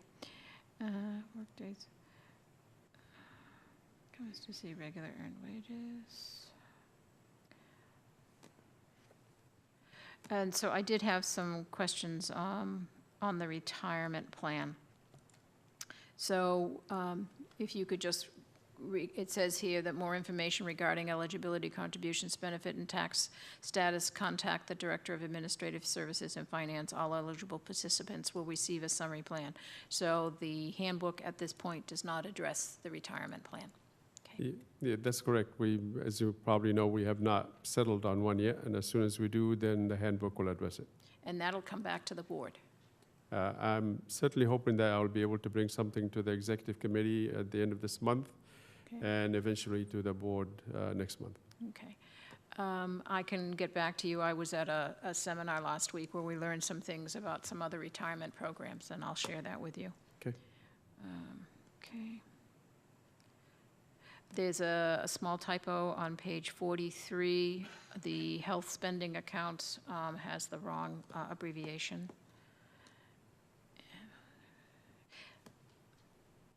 I didn't understand the comment under domestic partners as well as opposite sex partners for employees over 62 years of age. I didn't understand that. This policy gives you the opportunity to cover a long-time significant same-sex partner under our benefits plans as well as opposite sex partners for employees over 62 years of age. Does anybody know what that really means? Everything in there, I'm assured, is to address either state or federal requirements that need to be included in the handbook. So I'm taking this specifically to mean that this is something that the state at one point or another have adopted and required employers to put in their handbooks. Okay, I just don't see the 62 years of age distinction there. And it does not mention children in the house, so just be aware of that, because sometimes families have children that are and are not adopted by both partners, so you want to make sure that they're eligible for the insurance. Okay, those are my comments. Yeah, Liz brought up a couple of them, so I just want to pile on. No, jump in. The proration of benefits and all of that. I have seen some corporations that say if you work a set number of hours but less than 40, they'll provide full benefits. I interpreted what you wrote here is that we're just going to prorate it. If you work 75% time, you get 75% of your health care covered, or 75% of what we're covering for health care for a full-time person. Is that our intent? I believe that's how most organizations do it nowadays for part-time employees. That if you're a part-time, you get a pro rata share of the benefit. You don't get full benefits. Yeah, I've seen a lot of high-tech companies that use 36 hours, you know, which is almost full-time, to get you. Apple uses 20 hours for their professional and 30 for their retail. Couple things I know. I'm fine with the straight proration. On the dress, I saw it and then I reread it after you brought it up. And I think that we may be being a little bit overzealous on our dress code. Not that I have any tattoos, but the way it is written is it precludes us hiring an employee that has a visible tattoo. And I know people who have tattooed rings rather than physical rings, and that would preclude it. I think we've gotten a little bit tight. And the other one, which is really interesting, and our city clerk, who's the most professional person in our entire city except for the city manager, and it's a fad right now, and the women out there probably know this one. She has brown hair, and she's got this purple tinge underneath. And if you could hire her, the organization would be well served. Please do not seek her out because we need her too much in the city. But you would exclude her by this policy for the light purple tinge that she's put under her hair. So I don't know what the exact right wording is, but I think what we've written here is just a little bit too tight given the environment in which we live. I don't know exactly how to change it, but the hair and the tattoo thing, to some degree, we've got to loosen up. And then one last comment, which whoever makes the motion, I believe the request of Greg was that we authorize staff to make sort of clerical and typographical changes, but not benefits or substantive policy changes. That is correct. So we would do is, I mean, more than just typos, we also would be doing some clarifying changes also to make it clearer. Yeah, but I mean, things like transit pass or no transit pass. Right. Is that something that we're authorizing you to do, or something that, since it's a change of benefits, would that end up coming back to the board? How big of a change are you guys wanting permission to be able to make? And I think anything that has to do with compensation, anything that has to do with benefits will have to come back to you. Okay. We're talking about wording change, maybe adding a policy here or there, taking the tattoos out. We can, if that's something we conclude that this is okay to do, then that would be something that we can do without having to come back to you. I think it's really hard to regulate if somebody came in with a 14-color facial fat tattoo of derogatory items. I would imagine that's not the professional look we want. But if somebody's got a tattooed wedding ring, I don't think we would have much offense. I think it was intended really to be just for facial tattoos. If the word tattoo snuck in and it became any visible tattoos anywhere on a person's body, then you're probably right. Maybe that's a little too stringent. Yeah, and I don't know. We're ruling out tongue rings, but we're not ruling out nose rings. Yeah. I mean, the whole thing gets really complicated fast, and we might be better served with a policy that reads professional attire and appearance and leaves it a little bit more vague, a little bit more subjective. It's been my experience that the more details that you put in there, the better you are, because if you leave it vague, then somebody eventually will take advantage of the vagueness of it and eventually do things that you know you don't want them to do, and then we get an issue. I worked at a company where, the CEO wore jeans with holes in them, and so maybe I'm not the right person to ask, but it seems like the workforce in Silicon Valley may need a little more flexibility than what's written here right now. So if we could loosen that up a little bit, I would be appreciative. Carl? Just a few comments. I know it's very early on, and you probably want to get some input from your staff, but I thought the handbook was very utilitarian, but you could add a few fun benefits like a wellness program, maybe an incentive to purchase electric cars, or discount on if you're going to have charging stations in the parking lot. I mean, just incentives for your employees who are probably going to be motivated, to want to drive an electric car, and wellness programs. It's hard to define, the benefit quantitatively, but they definitely seem to help employee morale. Thank you. Jeannie? Okay, I guess I want to jump in on this dress policy because I'm still kind of scratching my head. And I'm not sure for me, to be honest, no disrespect to Mr. Miller, but I'm not sure I really care what Apple does or Google does. I'm probably more this is a government agency. I don't know to what extent, I don't know even for my own city to what extent we kind of dictate some of these things. But I would hope that what we're doing, the lens that we look at, is what are these employees doing? If these employees are, if the people working in the office have high touch with our customers, then maybe I can understand that going in that direction. But I know in my city, like on Fridays, it's not uncommon for, I'll even say my city manager to be caught in jeans and a pressed open collared dress shirt. But it's part of the environment. It's part of feeling like, we're all, I don't know, it just, some degree of casualness. This just feels a little bit, I don't know. It's not in line with what I experience in the community of Los Altos.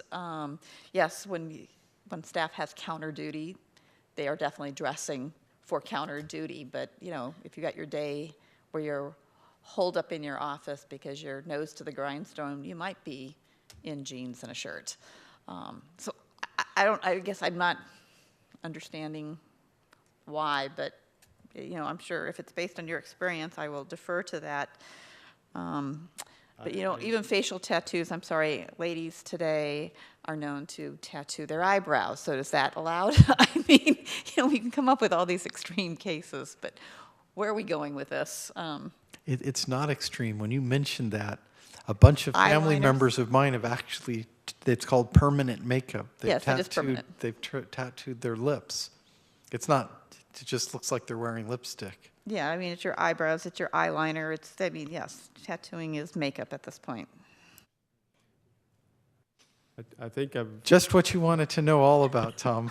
And I'm sure we can get more detail if you really, really need. I'm going to stop you right there. I think this is plenty. I understand what you're saying. I'll take it from here and make whatever adjustments. I hope that doesn't stop you from approving this handbook tonight.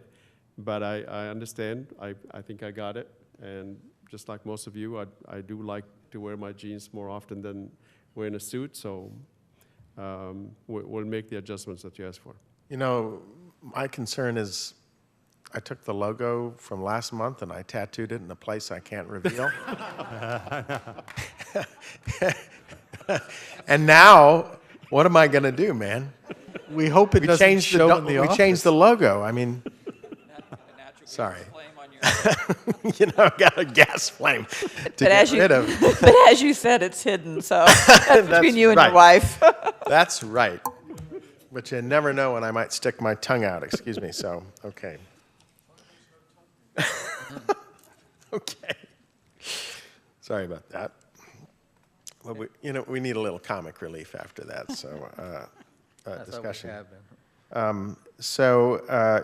Public comment? I have no cards on public comment here. Given that, could I have a motion on this item? I make a motion we adopt with allowing the CEO flexibility to modify the personal And attire. with some direction to loosen up the... Yeah. Yeah. Yes, and also include the change made to section 1 that I read to you. Yes, and we've also decided that anything that looks like compensation or benefits should come back to the executive committee and then the board. That's correct. For discussion and then approval. Okay?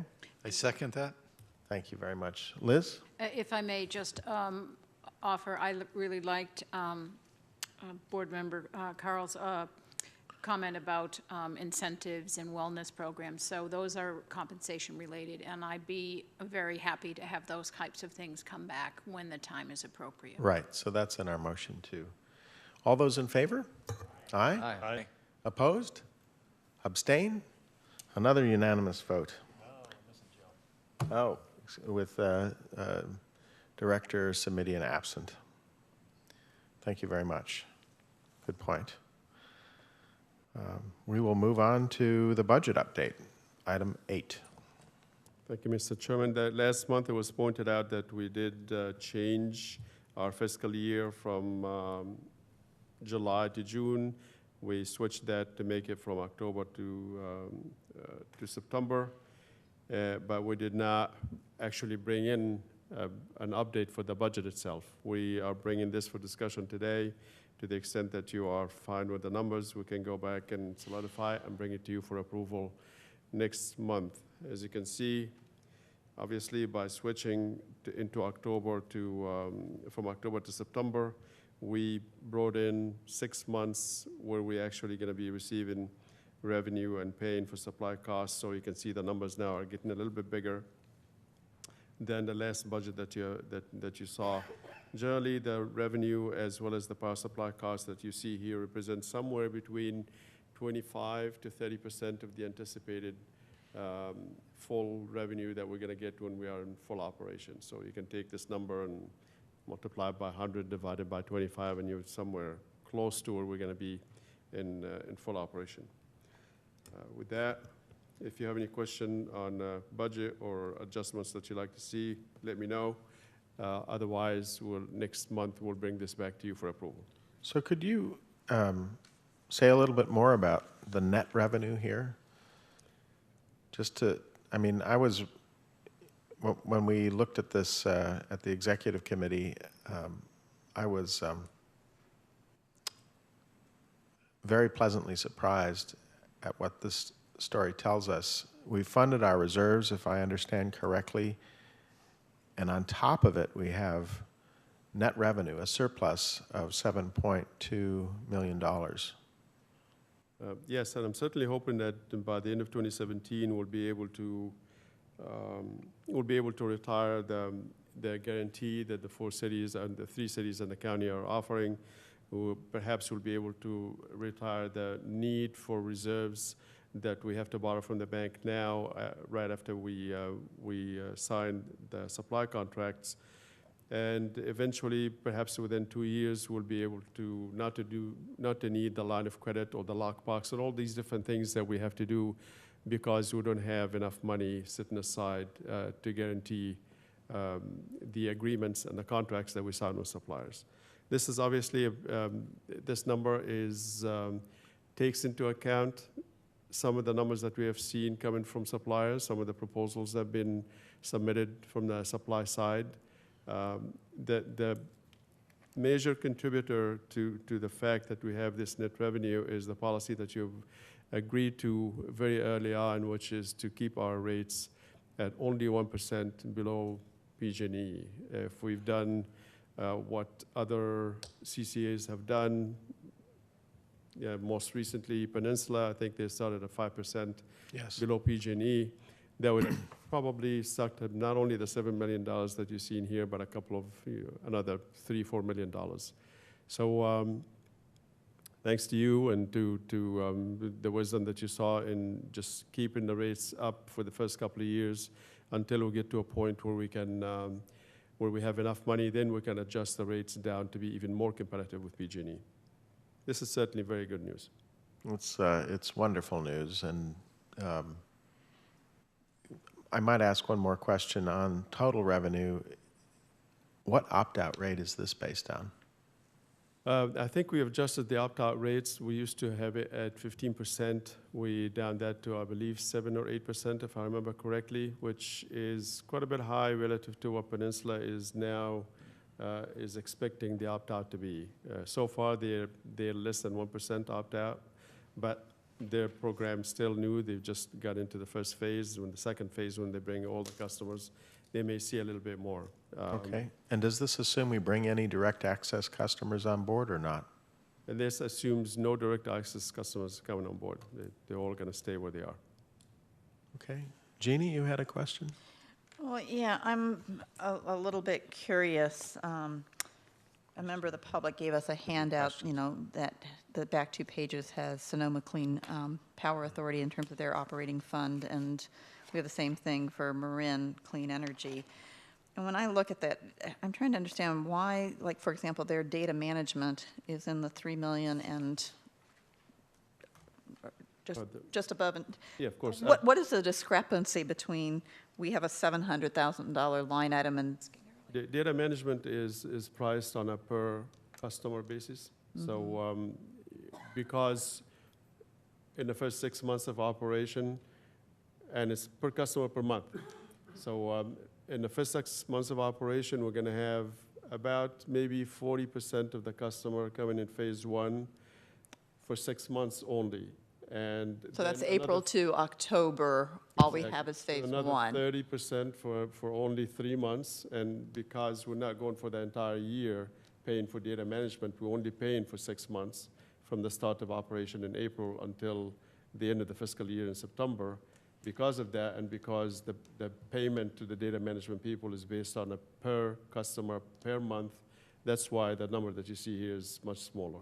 Okay. Next year, however, when we are fully in, that number is going to jump to about $3 million. Okay, and then the same question, basically, in terms of the community outreach. Again, when I look at what we have in our budget, I guess I was assuming that this outreach, is that something, again, where you're doing it in this rollout, or I would think that it's really heavily front-end loaded. And so is that a realistic number? To the extent that we want to spend more, first we're going to need to make sure that we have the money to spend. Mm-hmm. I'm being a bit reserved in the first few months because when it's not going to be until June where we actually begin to receive money. And the only thing that will be available to us until June is going to be the $1.5 million that you see in there up at the top, and another $2 million line of credit that we're going to get from the bank. So that's $3.5 million. A good portion of it is going to be going to the data management and the setup and $100,000 bond and all the other expenses that we are incurring lately. So I'm being a little careful not to exaggerate of the amount of money that we're going to spend on marketing until June, and that's when we begin to have money, and that's when we begin to budget for But isn't this community outreach part of the launch? Right. I mean, in terms of how we're doing our launch? Because if we don't have that story, if we don't get out there and all of a sudden things are happening because I didn't get touched enough time for it to get out of my junk mail and into something that I'm paying attention to. Again, I think we talked about it when we talked about the call center and such. That's the front. We only have you have one opportunity to generate that image, and I'm just a little concerned, as we were looking at the personnel stuff and saying, oh, well, we can give this incentive and this incentive. Quite frankly, right now, I'm more concerned with our outreach, and then as we have employees on board, later we can look at whether or not we need to do other incentives to retain or to attract or what have you. So I'm flipped on the other side, guys. I'm not on to the let's keep adding benefits and benefits and benefits in. I want a successful launch. I want to make sure the outreach is done successfully. So if this is the number that's going to give us success, I don't know, but it seems low. Mr. Chair, if I may just tag on to that, I had exactly the same question, and there are 2 line items, and I wasn't sure if they were both involved. There's the one that says community outreach for $160,000, and then there's the program rollout notification for $940,000. So I'm assuming that both of those come together and primarily the initial outreach, because I had exactly the same question you did. In a sense, they do. The notifications are required, and that's why I put it under program rollout, because these are things that we're going to have to do. We have to notify every customer 4 times, twice before we phase them in and twice after. In the material that we're going to put together in order to do that, we will try to do part of the outreach. We're going to design it in a way that will make the customer want to stay and not opt out. I just want to be clear about one thing, just to address Director Bruin's point. I'm somewhat torn because the part of what we ask in the customer here is not to do anything. It's just basically not to do anything. And if we keep repeating that over and over, then and we put it on TV and radio and a variety of other ways of communication, the likely reaction of the customer will be, maybe I should be doing something, because I'm beginning to get suspicious with all these ads that I'm getting from those guys. So that is one of the pull that basically say, just don't do a lot of advertising, because the customer is going to be ours by default. Obviously, there's the other side, which basically say we need to put our name out there. We need the customer to understand that we're there and we are doing something different. And of course, that's going to happen. It's the question of when you want to do that. Do you want to do it while you're doing the phase out, or do you want to wait until they are already in? Then we'll begin the mass marketing, so to speak. Liz? Okay. I'm going to have to think about that, to be honest. Okay, so I did have a couple of comments on the budget. One, and I think I understand it, but I need to ask the question. We've actually been operating from prior to October 1st, 2016, so we have a previous year. And we don't have a budget, we don't have a reconciliation, we don't have how much was spent. And I think you're trying to cover it by the 1.506 number. But I think the board would still benefit from knowing what our expenses have accrued through October 1st.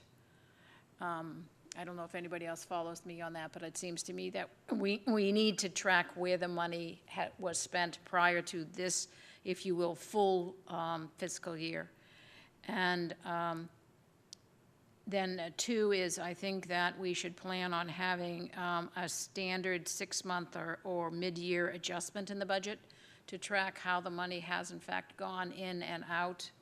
I think that's going to be very, very helpful for the board. The next comment is under consultant support. This is the data management we talked about in the number of 700,000. I understand it's for 6 months, but this is the PG&E location that we were talking about earlier, right? The data management plus our data management call center, right? Yes. Okay. So I'd like to suggest that we split those numbers out and just put a budget for what we think PG&E is going to be and what the call center number is going to be, so we can tie that to the contract from the call center. Okay, I'll make sure that the money that we pay into PG&E is called out separately. Call that separately, thank you. And I'm not sure if we talked about a retirement management fee, if we needed to potentially put a budget line in, because that was quite a bit of money over the year as we start getting employees, and that would be closer to a full year's worth of expenditures. I think I plugged in SVCE benefits at $332,000 for that year. So, okay, I misread that then. I thought that was what the employee benefits were costing us.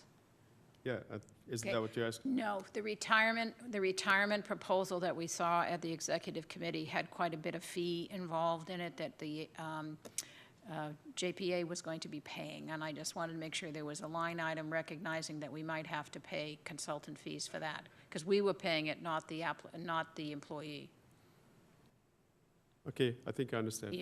I mean, it was like $10,000 a month at some point, I think, one of the proposals we looked at. Well, I mean, that could be rolled into, this is a one-page summary, know. right? This is not a detailed chart of accounts. I agree. However, I will be very consistent saying that I do think we have a responsibility to understand where the money's coming from and where it's going. Yeah. And I want to make sure that when I ask questions, that these things have been thought about. I mean, at some point, like any public agency, we will have to have an audit that looks at not a one-page, but Yeah, a with detailed. respect, I think these are questions that are important for staff to understand. I have another question, which is, we talked about vehicles in the manual, and I didn't know if we were going to buy cars and provide those. If we are, we should have some place to put that line item. And let's see. Oh, and is the LOC initial cost $50,000? Is that the CCA membership? I'm sorry, which line that you? It's under miscellaneous. What I was looking for was the line item that identified the CCA membership, the.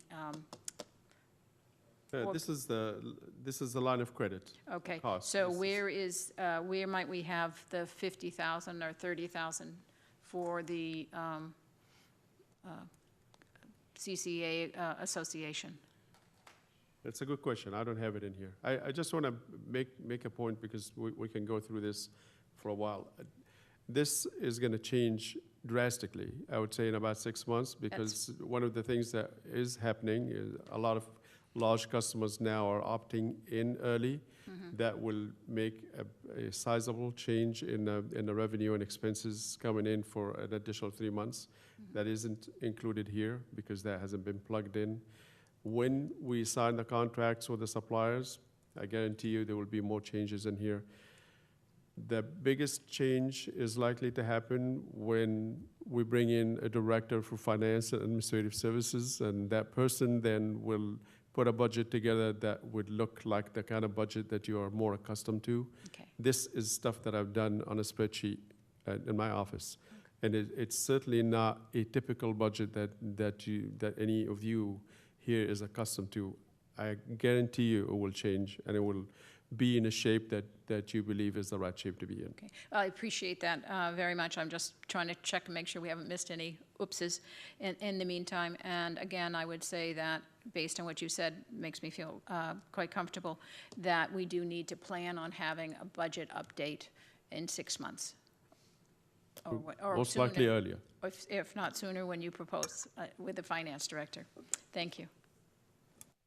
Thank you. I mean, I think those of us who have been associated with startups, having hired one employee so far, would recognize this is a pretty good budget from my point of view. But yes, as as we grow and we have real expenses, our finance director will no doubt have a chart of accounts, and we'll have complete transparency, and I'm sure the board will be engaged periodically in reviewing and approving expenditures. I mean, in my city, I can go online and find the thing, but if you printed it out, it's a book this big, and we're obviously we won't have a chart of accounts that rich and a budget that rich with 20 employees, but it'll certainly evolve to something where we will have an appropriate level of detail and transparency for the public as appropriate. Remember, our first budget was five lines. Yeah, that's right. That's right. Are there any other comments here? John? Yeah, I would like to tag along with Mr. Carney, and I'm looking at that $7 million reserve, and I brought this up in front of our council that we haven't started spending it yet, but we should consider it funding a regional way of measuring. So if cities don't do it, we could get it onto an every year, or if Mountain View does it every other year, that we start looking at how we can measure this, because there is a tremendous amount of growth. The state has come along and said we've got to cut it down, the greenhouse reduction. And so if those cities that don't do it, this would be, I think, a wise use of our money to see how we're doing right along, and the more successful we are, we might have more incentive or encouragement for other people to join us. So I would like to, early on, suggest that we look at maybe every other year, or to see how we can supplement those cities that can't do that. Because you mentioned earlier that if as a coalition is like about $12,000 a city or something like that, or $15,000. But for the association? Yeah. Yeah, it will be 30,000 for next year, most likely 50 for the following years. No, this is for where the cities would do their own, so we would, as a group, hire someone to do the measuring. Oh, you mean the greenhouse gas? Yeah, the greenhouse gas measures, yeah. I want to point out that in the budget that you see under miscellaneous, 2 reserves, this is 6% of revenue, 5% you've already approved to handle paying back the cities for what they funded the agency to begin with, and the rest to put in rate stabilization fund. There's 1%, this is to be set aside to do programs that you all collectively want us to do. So that definitely could be one of the programs that the agency can fund out of that 1% that is set aside. Well, that 1% is going to be a large sum of money. It's $2.5 million every year, and we can use that, again, to benefit the cities in any which way you folks desire. Well, that's why I'd like to get it early on, because we want to be able to measure that we're being successful in what we're doing. So I just want to get that dialogue going. Sure. Thank you, Mr. Carney, for bringing that up again. Very good. More comment? No? Okay.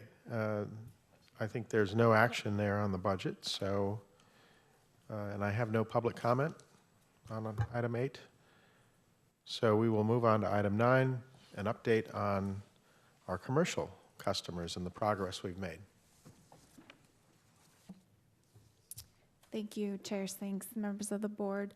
I'd like to invite Don Bray up to give us a brief presentation on the commercial customers. Don's been working since the formation of Silicon Valley Clean Energy. He's been an integral part of our team, the communications team here. He's under a contract with joint venture Silicon Valley and has really been focused on Silicon Valley clean energy engagement with the commercial customer community. Prior to the authority forming, he also worked when the agency was just a partnership with our commercial customers, so he's really gotten to know our customers pretty well, and also has been able to have lots of good conversations with them and has been engaging with them kind of from the start. So with that, I'll turn it over to Don, and I'll go man the PowerPoint over there. Thank you. Okay, thank you, Misty, and good evening, everyone. I'm hoping this will be a fun topic, because we're going to talk about customers, and we're going to talk about business and some early returns that we're starting to get. The C&I customer segment by volume, by the amount of energy consumed, represents by far SVCE's largest single customer segment. And at the recent executive committee, there was interest in learning more about who this group of customers is, what they care about, how we're beginning to engage with them, and really what the future holds. So put together a few slides here to talk about that, and maybe we can hold questions to the end in the event that there are questions. I'll move first to a discussion of our customer set in general. There are two types of electricity customers, bundled electricity customers and direct access electricity customers. The vast majority are bundled, and as the name implies, that means customers are taking generation, distribution, and transmission service as a bundle from PG&E. Direct access customers are less numerous. They're often large organizations with sophisticated energy buying functions that buy directly from energy services providers, much like a CCA does. And I mention that only because some of the largest energy customers in SVCE's territory are DA. And you may wonder why a customer in your neighborhood isn't part of SVCE. Well, likely it's because they're a DA customer, and we'll list that for you here in a second. If we look at commercial bundled customers, there are two primary categories: small and medium business customers and large commercial and industrial customers. And I'll be focusing really on the C&I segment here.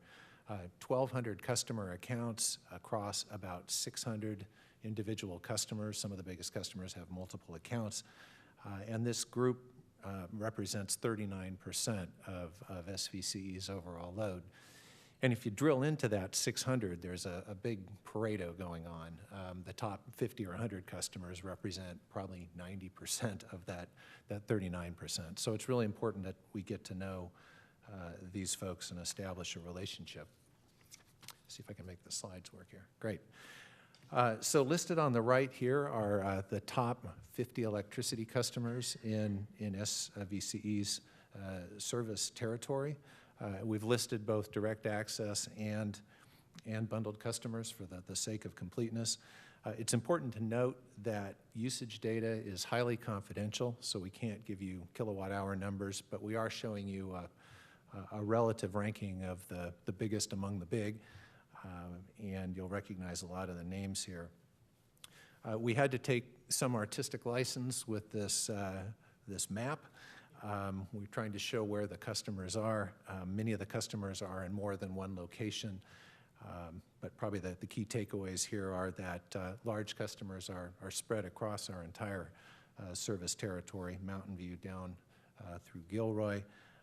And if you want to know who the large customer is in your neighborhood and it isn't obvious to you, come and see me afterwards, and we can help you.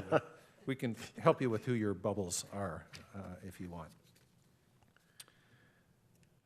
Moving on, commercial and industrial customers have complicated energy bills, and they generally pay for energy in two ways. They pay based on kilowatt hour usage. It's referred to as the energy charges, and those kilowatt hours cost a different amount depending on when you're using the kilowatt hour. So peak between noon and 6 o'clock may cost 12 cents. During the night, it may be 6 cents. And these time of use rates vary by time of year as well. So there's a whole formula for this. Importantly, energy charges are what SVCE is responsible for, and they generally represent on the order of 35 to 45% of a commercial electricity bill. So large customers, the kind we're dealing with, often have bills in excess of $1 million a year, some many times that. 35 to 45% of that number will be coming to SVCE. The other portion of the bill is demand charges, and this relates to capacity, the amount and size of the electrical service that's needed to provide electricity to a commercial and industrial customer. And it's assessed based on the peak use during a 15-minute interval over the course of a month. And the rates vary by time of use period and time of year and when these peaks occur, and it's really very complicated, but it now adds up in many cases to 50% or more of the bill, and these rates have been going up pretty significantly. This will all remain in PG&E's camp. terms of engaging with these customers, as you might imagine, the big organizations are complex. When you walk in the front door, it takes a lot of explaining to describe who SVCE is. We're not a solar vendor. We're a public agency, et cetera. And getting to the right people takes time. It's important that we get to the responsible parties in these organizations. And for the reasons listed here, that can be complicated. But we are making progress. We're growing a contact list and have now been doing that for several months. And as we engage and confirm the right contacts at these big companies, we have them on our mailing list, and we start to invite them to the various things that we're doing, like the webinars we conducted in November and February, the business workshop series that we ran in June, and then the early enrollment program that's been mentioned that we conducted during the month of September. Early enrollment provided commercial and industrial customers with the option of moving their launch date from July to April. So early enrollment, 3 months early. And we mailed out communications of this to all of the CNI customers, and then we did direct outreach to the bigger ones that we've established good contact information for. And we received 24 letters of intent back from this group with a heavy bias towards some of the biggest customers. They're listed here. Overall, we got 8 of the top 10 commercial bundled customers to commit to enrolling early, 15 of the top 30. The overall load that's now moved from July to April, about 40% of the commercial and industrial load moved from July to April. Misty also mentioned that there were 3 opt-ups in this group, and can't reveal names yet, but we will when we get approval from these companies to make this public. But it's great that we're starting to see commercial interest in the Green Prime product as well. We're fortunate to have a large number of very innovative and forward-thinking companies in SVCE territory. This extends to what they're doing with energy in many cases. We have numerous examples of on-site solar installations. Back of the envelope math is over 20 megawatts of solar deployed commercially in our area. Many of these companies are also buying RECs to green up their energy supply as part of programs like the EPA's Green Power Partnership Program. Some of the big customers are either investing in renewables or are buying clean energy directly if they're direct access customers, and you've probably read about some of that, the likes of Apple and Google. EV charging, over 2,000 charging stations at local workplaces, probably the largest concentration of this sort of thing anywhere in the world, led by Google, who has over 1,000. They're basically working on electrifying their parking lots, which is pretty cool. Zero Net Energy Building, great examples in Los Altos with the Packard Foundation, and Sunnyvale with Sharp Development's office buildings there. Data center energy efficiency, basically invented here and now widely practiced. And energy storage is really starting to emerge for electricity and for thermal storage. If any of you have seen Stanford's new energy facility, pretty amazing example of what thermal storage can do. Historically, what doesn't work very well here is demand response, dialing down energy use at certain points in time when the grid needs it, because it's hard to turn down a data center or an R&D facility. So a lot of local customers have shied away from DR programs. In terms of top questions, will we continue to have access to energy efficiency programs that we're currently engaged with? The answer is absolutely yes. Those are funded by public purpose dollars that SVCE customers will continue to pay for on their bill. Question of where exactly is my renewable energy coming from? I think this has been asked by 30 different customers. And I asked Tom this question every time. Where's our, he said, I'll tell you when we have the contracts finalized. And we've assured customers that this information will be made public, which is what they're interested in. How do I account for SVCE provided energy in meeting our organization's renewable energy and GHG goals? And there's actually quite a bit of science around how that's done that we'll be working on.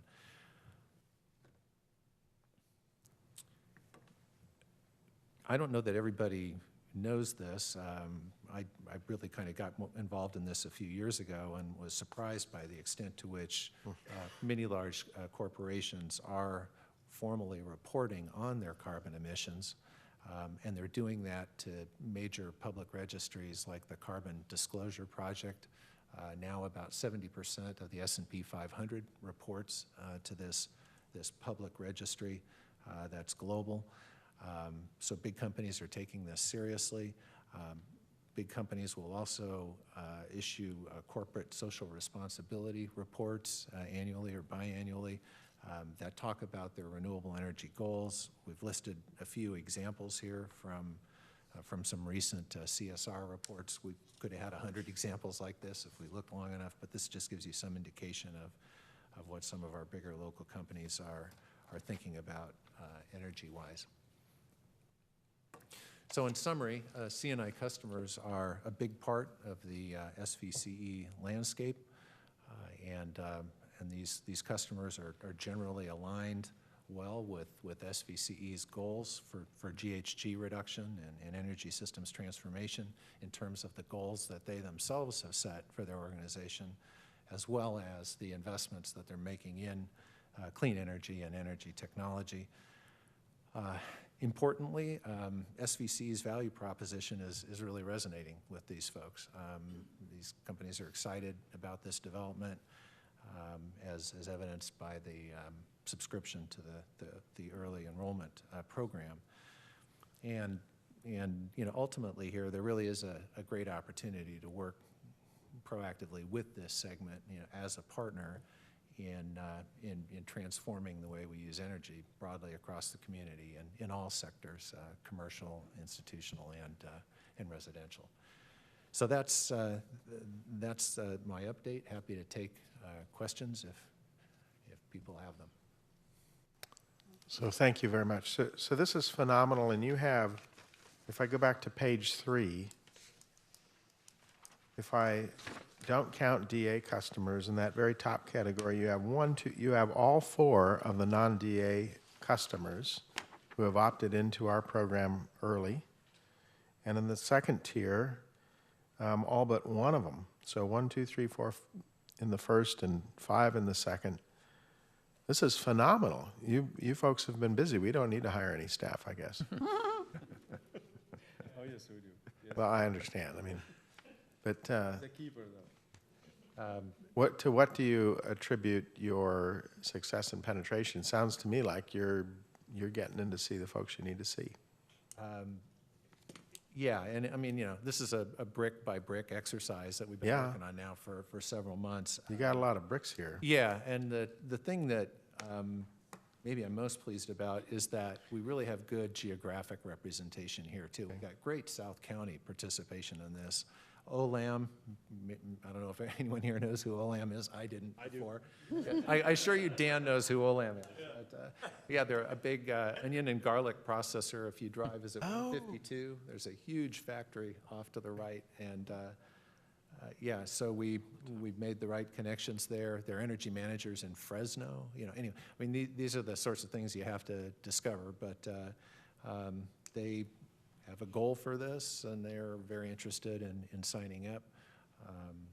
And they also went on to explain that their energy usage is very seasonal, so that's something we're going to have to factor in.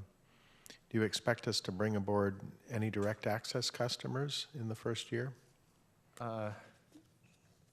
No, well, I mean, it could happen. We're not ruling it out, but the real focus is on the customers initially. Yeah, I just want to add that we are keeping the door open, and we're talking to some direct access customers to see if there's a way to, if not actually to have them become part of the group, at least to find ways to work cooperatively with them.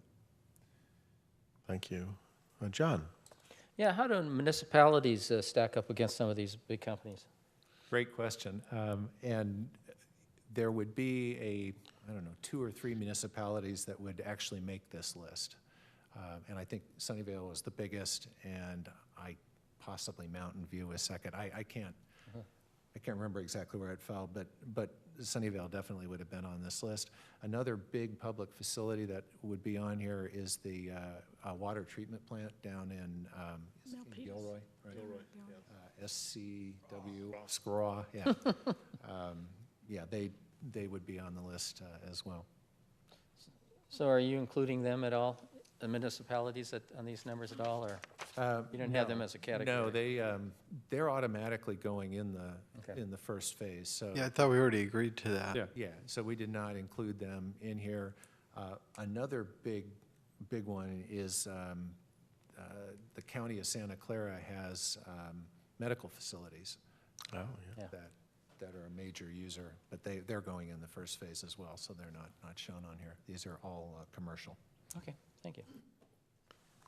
Let's see, Howard? So there are a few on the list for which it seemed like, I don't know if you need the help, but when I look at a few of them, Palo Alto Medical, El Camino, right, they have board members. A lot of them have been former public elected officials. I mean, do you need those sorts of help? Do we need to be talking to our friends who now serve on these boards and stuff and say, hey, when are you guys going to sign up? So do we just muddy the water by helping you? Believe me, we can use help. In both of those cases, we have had conversations with I think with the right people. So it's not like we're still trying to figure. If anyone knows anybody at San Jose Water, yes, let me know. Who do you? Yeah, we're doing a lot of stuff with him. Okay, right now. And I don't want to name names, but some organizations have been easier than others. Or like that. And I saw one of the colleges, I didn't see West Valley College, and we have very tight connections there. We also have some connections at Foothill, but Foothill's direct access. Yeah, Foothill is DA actually, as are some of the community colleges. But is that bad? I mean, even if they're direct access, it just depends on when their timing comes up as to whether they would want to move, right? Well, I guess our price. So, are you skipping direct access? Is that what I'm hearing, or is it just low priority? Yeah, direct access for the most part, most direct access customers generously utilize bucket 3 to meet their obligation. Right. So they take advantage of every available avenue in order to reduce their cost, and if it happens that would be buckets 3 or conventional energy or any that, they will do it. Not all of them, but certainly a good majority of them do that, and because of that, they really love to remain direct access, and not only that, but if they can help it, they'll bring additional facilities on the direct access. Yeah, okay. Anyway, you should list the ones for which you think you might need help, like San Jose Water. We have a lot of contacts in my city, all the way up and down that company, so maybe we could help there. West Valley College, which wasn't listed, if you could tell me if they were direct access. If they're not direct access, we have a whole bunch of contacts there too. So, yeah, I think there's a lot of board members here who know a lot of people who would help if you thought it would help. So, good. Thank Great. you, Liz. Appreciate it. I was just going to say thank you. It was a really excellent presentation and information. Makes it much easier for me to go out and discuss things, so thank you. Any other comments? Well done. Okay. Thank you very much. I have one public speaker card, though. Bruce Carney.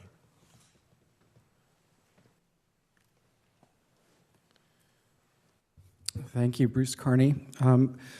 Well, this is just a remarkable presentation, a remarkable set of achievements. And I'd like to say that in addition to the big companies that are well known, I'm very happy to see that there's some small commercial and industrial, because Applied Materials may not be a referenceable customer for restaurants and hotels, but there are plenty of referenceable customers here for all sorts of industries.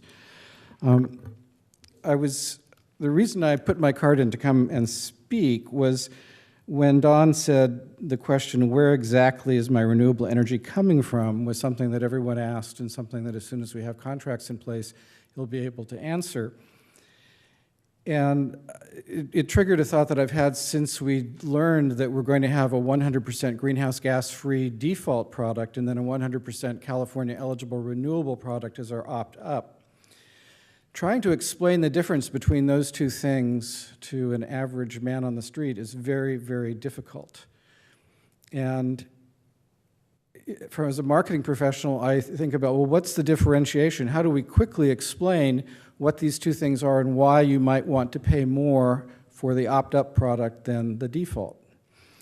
And it strikes me that the where is really important. So if our opt-up product were all sourced from within California, that alone would distinguish it from our base product, some of which comes from hydro dams outside of the state, wind farms, potentially solar farms from outside of the state as well as inside. So I'd like to suggest that the board consider at least the possibility that one way to make our opt-up product more appealing would be to source all of that renewable energy from within California. And that then would provide a hook to hang the extra price that goes along with it, and perhaps attract a greater proportion of opt-ups than we would be able to get if it came from all over the Western grid. Thank you. Yeah, so I think you're referring to the idea that RPS is a difficult concept for retail customers to get their heads around. But I just want to be clear as to where we will be getting the opt-up energy, and the approach that we're taking right now is the default product is 25% bucket 1, 25% bucket 2, and 50% large hydro. The opt-up is going to be 50% bucket 1, 50% bucket 2, and that's it.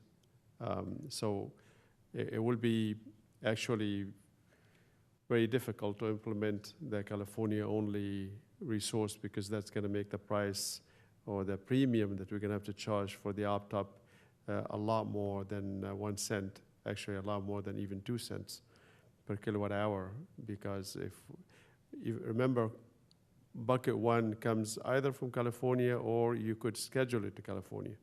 Bucket 2 could come from anywhere, as long as you bundle it with the appropriate RPS.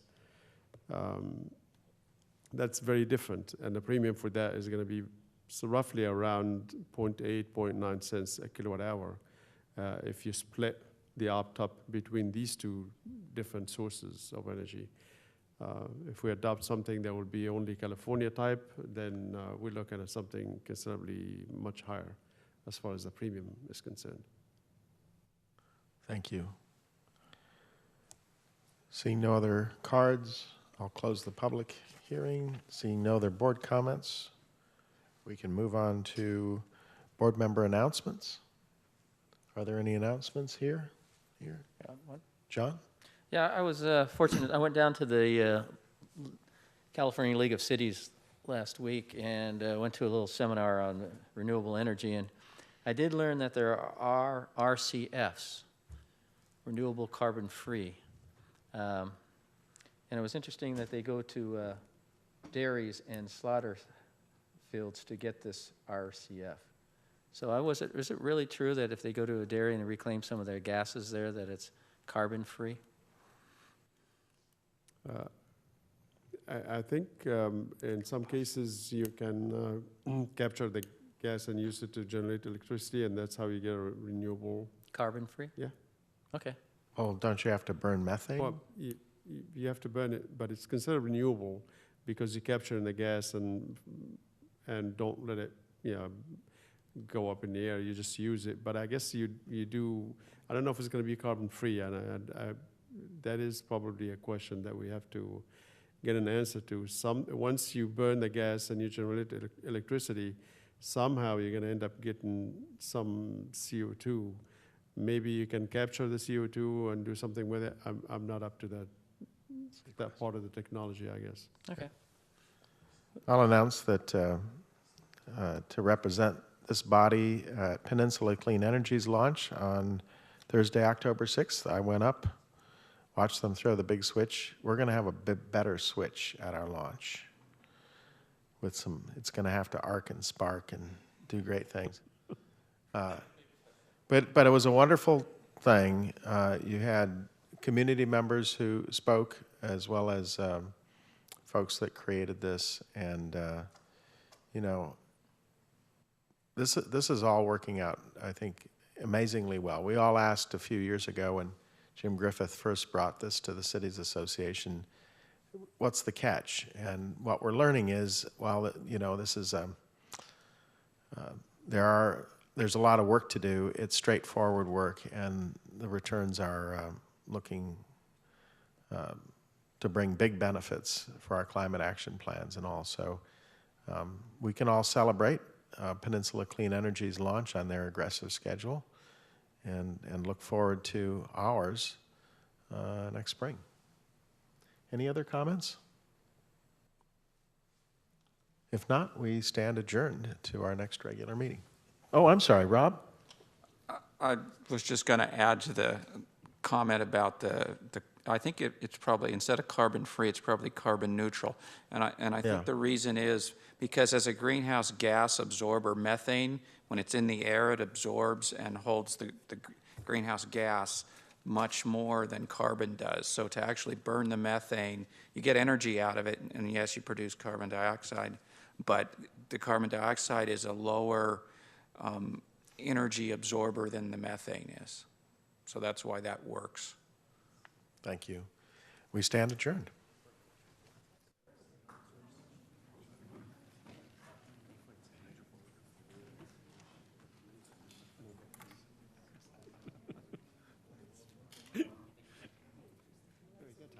Thank you.